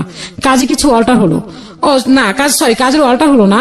ওখানে যে ম্যানেজার ছিল, ওই ম্যানেজারের সাথে কোনো মেয়ে মানুষ কথা বলতে পারবে না। ওই ম্যানেজারের সাথে কথা বলবো কেন? হ্যাঁ, ওই ম্যানেজারের সাথে কিভাবে আমার সাথে দেখা হলো? তেন আমাকে কিছু কাজ দিল না। তো আমি ওই ভাইয়াকে বললাম যে ভাইয়া, আমাকে তো আপু কোনো কাজ দিল না, আর আমি আজকে যদি আমাকে টাকাটা না দেয়, তাহলে আজকে 1000 টাকা যদি আমাকে দেয় তাহলে আমার আজকে বাসায় বাজার চলবে, দেন যদি 1000 টাকা নাও দেয় তাহলে আমার বাসায় বাজার চলবে না। আমি সকাল 6টায় গেছি, দেন কাজগুলি দিলাম, আমাকে 1 টাকা দিল না, দিয়ে বের করে দিল। তো আমি রাস্তায় দাঁড়ায় একা ওদের আরেকটা কারখানা ছিল, ওইখানে দাঁড়ায় দেওয়ালের দিকে তাকায় আমি একা কাঁদতেছি যে আজকে যদি আমি টাকা না নিয়ে যাই তাহলে তো আমি বাজার করতে পারবে না। মাকে তো বলে আসছি যে আমি আজকে যাবো, টাকা দিলে দেন আমি বাজার করব। তো আমি রাস্তা দাঁড়ায় কাঁদতেছি, দুপুরে কোনো খাবার নাই। তো ওই যে জাহাঙ্গীর নামে যে লোকটা, ওনাকে আমি ফোন দিলাম যে জাহাঙ্গীর ভাই কি করবো, আমাকে তো টাকা দিচ্ছে না, একটা কাজ করেন, আপনি দুপুরে খাইছেন? আমি কি না, তাহলে আসেন আমার কাছে আসেন। তা ওনার বাসায় গেলাম, যাওয়ার পরে উনি কি করলো, উনি যে মেসে খাইতো, তো ওনারই এক আত্মীয়, ওখানে লোক খাওয়াতো উনি। তো উনি কি করলো, ভাত খান। আমি ভাত খাবো কি, আমার ভাত পেটে যাচ্ছে না। তো উনি আমাকে ভাত দিল, একটা কাকরোল ভাজি, শুধু শুকনা ভাজি, আর একটা পুঁটি মাছ, এটা দিয়ে উনি আমাকে ভাত দিলেন। ওখানে যেটা খাবার ওদের মেনুতে ছিল, তো 1 নালা ভাত মুখে দিয়েছি, কিন্তু মাছটাও ছিল পোড়া, একেবারে করকরা, একদম করা। তো 1 নালা ভাত মুখে দেওয়ার পরে ওই যে ভাইয়াটা যে ম্যানেজার, ওনাকে আমি ফোন দিছিলাম, তো উনি ফোনটা রিসিভ করে তখন আমাকে ফোন ব্যাক করলো। তা আমি বললাম যে ভাইয়া এরকমের উনি তো আমাকে কাজ দেয়নি, আর আমাকে কোনো টাকাও দেয়নি, আমাকে অন্তত পক্ষে 1000 টাকাও যদি দিত আপা, তাহলে হয়তো আমি অনেক ভালো হতো আমার জন্য। তো উনি কি করলো, ঠিক আছে আপনি আসেন, আসার পরে আপনাকে আসলে দেখি কি করা যায়। তা আমি গেলাম, যাওয়ার পরে উনি বললো যে একটা কাজ করেন, আপনি যান, যাই আপনাকে বলেন, ওখানে যে ম্যানেজার ছিল, সেকেন্ড ম্যানেজার, ওকে গিয়ে বলেন যে টাকাটা দেওয়ার জন্য আর কিছু কাজ দেওয়ার জন্য। তো আমি গেলাম, যাওয়ার পরে বললাম কি যে ভাইয়া আমাকে কিছু কাজ দেন, আমাকে দাদা পাঠাইছে কাজগুলো দেওয়ার নিতে, আপনি ওনাকে চিনেন কিভাবে? তখন আমাকে উল্টো প্রশ্ন করল। তখন আমি আর কি, উনি যেভাবে আমাকে শিখাই দিল, যে আমি রাস্তা দিয়ে যাচ্ছিলাম তখন ওনার সাথে আমার দেখায় এইভাবে। তো আমাকে তখন 1000 টাকা দিল, আর দেন আমাকে কিছু কাজ দিল, যে কাজগুলি আপনি করে নিয়ে আসেন। তো এগুলি করার পরে দেন এরকম করে দিল। দেওয়ার পরে তো ওই 2010 সালে আমাকে বললো যে আপনার এখন ধান সিজন, এখন কাজ দেওয়া যাবে না, তো আপনি কিছুদিন পরে আসেন। তো আমি তখন ভাবলাম যে এখন তো পুরোই ঢাল সিজন, এখন আমি কি করব? কিছুই তো করার নেই আমার। আর এলাকায় তো আমাকে কেউ 5 টাকা ধার দিবে না, যে তুমি 5 টাকা নাও, 5 টাকার যে ধার যে আমি করবো, সেই ধার টাকাটা আমি পরিশোধ করবো কিভাবে? আমার তো টাকা থাকতে হবে, টাকা না থাকলে আমি কোত্থেকে দিব? দেন কি করবো? তখন আমি ওই যে কাজ করছিলাম, ওখান থেকে যে আমাকে 40,000 টাকার মতো আমাকে দিছিল, ওখান থেকে আমার 3,000 টাকা ছিল। তো 3,000 টাকা আমি রেখে দিছিলাম। তো ওই যে বাড়ির যে একটা, ওই যে বাসাটা আমরা ভাড়া নিয়েছিলাম, তো ওখানে হচ্ছে একটাই ফ্যামিলি ছিল, আর দেন আমরা গেছিলাম। তো ওই আপুটা আমাকে বললো কি, আপা আপনি তো মোটামুটি ভালো কাজ জানেন, আপনার ড্রেস আপ দেখে তো মনে হচ্ছে আপনি খুব ভালোই করেন, আপনি এখানে কিছু কাপড় তুলে চলবে? তো আমি বললাম যে আপা আমাকে তো ওইখানে যে বাসায় ছিলাম, ওই বাড়িওয়ালা আন্টি বললো যে এখানে কাপড় বিক্রি হয় না, এখানে আমরা কাপড় আনছি ড্যাম খেয়ে যায়, বিক্রি হয় না। না না, আপনি উঠান, চলতে পারে। তো তখন আমার কাছে 3,000 টাকা ছিল। তো ওই 3,000 টাকা নিয়ে নিউ মার্কেটে গেলাম। যাওয়ার পরে নিউ মার্কেটে গিয়ে কি করলাম, যে কাপড় গজ বিক্রি করার পরে যে শেষে যে থাকে 2 গজ, 1 গজ, 1.5 গজ, এই টাইপের যে কাপড়গুলি থাকে, ওখান থেকে আমি কিছু কাপড় নিয়ে আসলাম কিছু কম টাকায়। 25 টাকা করে গজ কাপড় নিয়ে আসলাম। এসে আমি প্রায় মোটমাট ভালোই কিছু কাপড় নিয়ে আসলাম। আসার পর আমি ওখানে ওই কাপড়গুলি 30 থেকে 35 টাকা করে সেল করলাম। দেখলাম খুব ভালো বিক্রি হচ্ছে আমার, খুব ভালো আর কি, প্রতি গজ আমার 10 টাকা 5 টাকা করে থাকছে। দেন তখন আমি ওই টাকাগুলি থাকার পরে আমি ওইখান থেকে আরো কিছু টাকা আমার হওয়ার পরে টাকাটা আমি রেখে দিলাম যে আমি কিছু কাপড় তুলবো। দেন তখন কিছু ওই যে পাতিল নিয়ে আসলাম বাড়িতে, কিছু লোকরা বড় বড় পাতিল, ওই কিছু পাতিল রাখলাম আমি ওই টাকাটা দিয়ে। ছিল ই করছে, তো ওই আপারা আমাকে দিল যে রাখেন, তা আমি ওই টাকাটা দিয়ে পাতিল রেখে ফেলছি। তো রাখার পর আমার কাছে এখন আর কোনো টাকা নাই, তো কি করব? তো মামার কাছে বললাম, মামা আমার কাছে না কোনো টাকা নেই এখন। তো মামা বললো এখন কি করবি? তো ওই এলাকায় আমি তখন আর কি ওই হোলসেলের কাজ তোমার বন্ধই হয়ে গেল। বন্ধ হয়ে যাওয়ার পরে তো মামা বললো কি যে তাহলে এখন কি করবি? আমি টুকটাক অর্ডার নিচ্ছি, তো আমার যে সেলাইয়ের যে মজুরিটা, ওই মজুরিটা আমি কমাই দিলাম যে আমি যদি কম টাকা নিই তাহলে অবশ্যই আমার কাছে কাস্টমার আগাবে। তাই করলাম। তো কিছু কাস্টমার ভালোই আমার জোগাড় হলো। তো মামাকে বললাম, মামা যে ইউনিভার্সিটিতে জব করতো, একটা ভালো ইউনিভার্সিটি নাম করা, তো ওই ইউনিভার্সিটিতে গেলাম। যাওয়ার পরে মামাকে বললাম যে মামা, আমি ইউনিভার্সিটির নামটা বলতে পারি তো, ঢাকা ইউনিভার্সিটি মামা আর কি একজন লেকচারার, উনি অ্যাসিস্ট্যান্ট প্রফেসর ছিলেন। তো বর্তমানে উনি এখন এখানে নাই, উনি এখন বর্তমানে লন্ডনে আছেন। আচ্ছা। তো ওই মামার কাছে গেলাম, যাওয়ার পর মামা বললো কি তাহলে কি করবি তুই এখন? মামার ক্যাম্পাসে গেলাম, মামা তখন ওইখানে ইয়েতে ছিল। থাকার পরে মামা বললো কি তাহলে আমি মামা তাহলে আমাকে কিছু টাকা ধার দেন। হ্যাঁ তাহলে একটা কাজ করো, তোমাকে আমি কিছু টাকা ধার দেই। মামা তখন আর কি অস্ট্রেলিয়া থেকে আসলো, উনি পিএইচডি করে আসলো। তখন মামা আমাকে 7,000 টাকা দিল যে তুমি আমাকে 7,000 টাকা আমি তোমাকে দিলাম, দেন তোমার 7,000 টাকা ব্যাক করতে হবে। আমি ঠিক আছে মামা, আমি 7,000 টাকা ব্যাক করবো। তো 7,000 টাকা নিয়ে গেলাম। দেন মামা আমার সাথে গেল। দেন আমি তখন কিছু কাপড় 3 পিস তুললাম আর কিছু গজ কাপড় তুললাম। সেটা গজ হচ্ছে 400 টাকা করে গজ। তো 400 টাকা করে গজ মানে আমি কিনলাম হচ্ছে ধরেন, তখন আমি পুরো গজে আমি প্রত্যেকটা গজে 50 টাকা 60 টাকা 70 টাকা 80 টাকা করেও আমি প্রফিট পাচ্ছি। হ্যাঁ, যে 400 টাকা গজ, ওটা মার্কেটে সাধারণত চলতেছে 600-700 টাকা করে গজ, কিন্তু আমি ছাড়তেছি 500-400 এরকম করে। আমি মার্কেটের থেকে কম রেটে যাচ্ছি, ছাড়তেছি। দেন আমার খুব ভালো বিক্রি হচ্ছে। তো বিক্রি হতে আমি কিছু ড্রেস কিনলাম, 3 পিস উঠালাম বাসায় ভালোই আর কি বিক্রি করতে শুরু করলাম, ভালোই প্রফিট আসতেছে। দেন মামা বাসা ভাড়ায় দিয়ে যাচ্ছেন। তখন আমাদের বাসা ভাড়াটা দাঁড়ালো হচ্ছে 4,500 টাকা। তো 4,500 টাকা মামা দিল। দেন তখন দেখলাম যে আমার ইনকামটা ভালোই হচ্ছে, আমার এখন আর কোনো কষ্ট হচ্ছে না। তখন মামাকে বললাম যে মামা, আপনি তো এতদিন যাবত আমাকে দিয়েছেন, আব্বা তো সেই 2005 সালে চলে গেল, 5 সাল থেকে আপনি এখন দিচ্ছেন, তো এখন 2010 সাল, এখন আমি দেই। তো মামা বললো যে তুই দিবি? আমি হ্যাঁ মামা আমি দেই, যখন আমি না পারবো তখন আপনি দিয়েন। তো মা বললো ঠিক আছে দাও, তুমি যদি দিতে চাও তাহলে দিতে পারো, সমস্যা নাই। তো আমি এই ঘর ভাড়া দেওয়া শুরু করলাম। দেন আমি ভালোই তখন আর কি ইনকামটা বেড়ে গেল।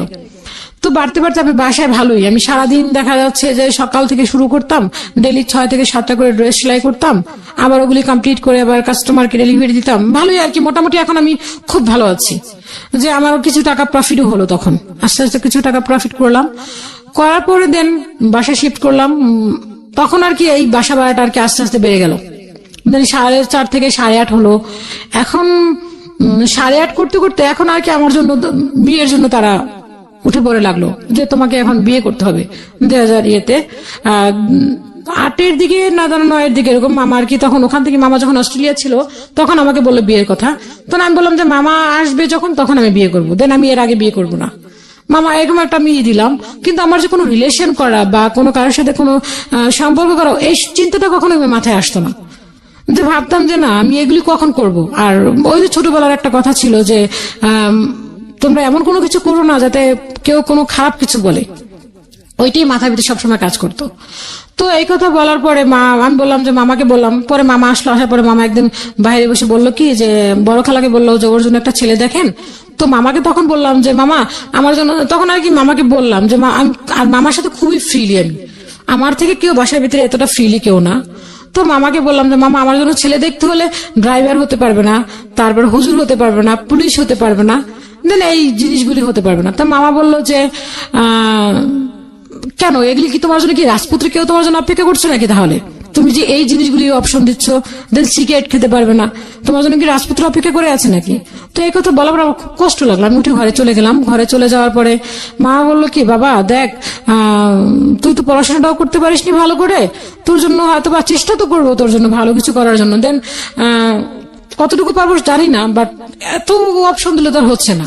তো মামা আমাকে খুব বোঝালো, ঠিকঠাক হয়ে গেল। দেন 2010 সাল থেকে এই প্রপোজাল দেখা শুরু করলো। তো দেখা তখন খুব ভালো প্রপোজাল আসলো, কিন্তু কোনো না কোনো ক্লু দিয়ে আর কি জায়গা জিনিসটা এদিক হলো না। একটা প্রপোজাল আসতো এরকম, এখন এমন প্রপোজাল আসতো খুব হাই লেভেল। তখন মামা চিন্তা করলো ওর তো বাবা নেই, যেহেতু আমি থাকবো না, তখন মামার চিন্তা ধরো মামা বাইরে শিফট করবেন, বাইরে ওখানে সেটেল হয়ে যাবে, তো এখানে তো আমি থাকবো না। সেক্ষেত্রে যে ও যদি কোনো সমস্যা হয় দেন কি করবে? কিন্তু ভাইরা তখন মোটামুটি ভালোই পড়াশোনা করলো। তো ছোট ভাইটাও মোটামুটি করতে লাগলো।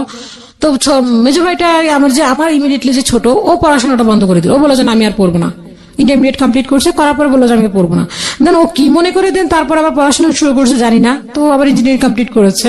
তো এরকম করতে করতে পরে আমাকে বললো যে ঠিক আছে তুমি যেহেতু, আমি তখন আর কি অপশন দিলাম যে আমি এখন বিয়ে করবো না, মামা আসলে বিয়ে করবো। তো কিন্তু আমি যে কারোর সাথে যে রিলেশন করাটা, এই সময়টুকু আমার ভিতরে ছিল না। কারণ আমি কাজ করতাম সারাদিন, কাজ করে দেখা গেল যে ওই টিভি দেখতাম, টিভি না দেখলে কাজ করতাম, এই আমার অপশন ছিল। তো এর পিছনে একটু যেতে হয়। 2006 সালে যখন আমার পড়াশোনাটা যখন বন্ধ হয়ে যায়, তো একটা ছেলে বলছিল যে ও ওপেন ইউনিভার্সিটিতে ভর্তি হবে। আচ্ছা। তো ওর কথা শুনে আমার কাছে মনে হলো যে হ্যাঁ, আমিও ওপেন ইউনিভার্সিটি ভর্তি হব, আমিও পড়াশোনা করব। ও যদি করতে পারে তো আমি কেন করতে পারবো না? তো আমিও চলে গেলাম। আমি তখন ঠিকই চলে গেলাম, একদম লাস্ট মোমেন্টে ছিল, তখন কোনো ফর্ম ছিল না, ভর্তি হওয়ার মতো কোনো ছিল না। তো ওইখানে গেলাম, এটা হচ্ছে মতিঝিল আইডিয়াল কলেজ, ওখানে তখন ওপেনের একটা ছিল, অপশন ছিল। তো ওখানে গেলাম, যাওয়ার পরে ওরা বললো কি যে এখানে ফর্ম শেষ হয়ে গেছে। তো একটা মহিলা দাঁড়িয়ে আছে, বললো কি তোমরা কি ওখানে ভর্তি হবা? তো আমি বললাম হ্যাঁ। তো এক মামার মাধ্যমে গেলাম। তো যাওয়ার পরে বললো কি যে হ্যাঁ, তুমি একটা কাজ করো, তুমি ওই টিচারের নাম্বারটা না, উনি পারবে ভর্তি করাতে। তো ওই টিচারকে ফোন দিলাম, ফোন দেওয়ার পর উনি আসলো, সত্যি সত্যি উনি আমাকে ওপেনে ভর্তি করে দিল। দেওয়ার পরে তো ওই টিচারটা বললো কি, ওনার বাসা যেখানে ছিল আমার বাসার ওদের সেখানেই ছিল। তো যে মামাটা আমার সাথে গেছে, তো উনি আমাকে বললো কি, বললো তোমার মামা চলে যাক, তুমি আমার সাথে চলো। আর স্যারটা দেখতে এরকম একটা ছিল, একটা ভয়ানক টাইপের চেহারা ছিল, যেমনি কালো তেমনি মোটা, অনেক লম্বা চূড়া। দেখে মনে হচ্ছিল যে না, যে কেমন যেন দেখতে, খুব একটা ভয়ানক ব্যাপার ছিল।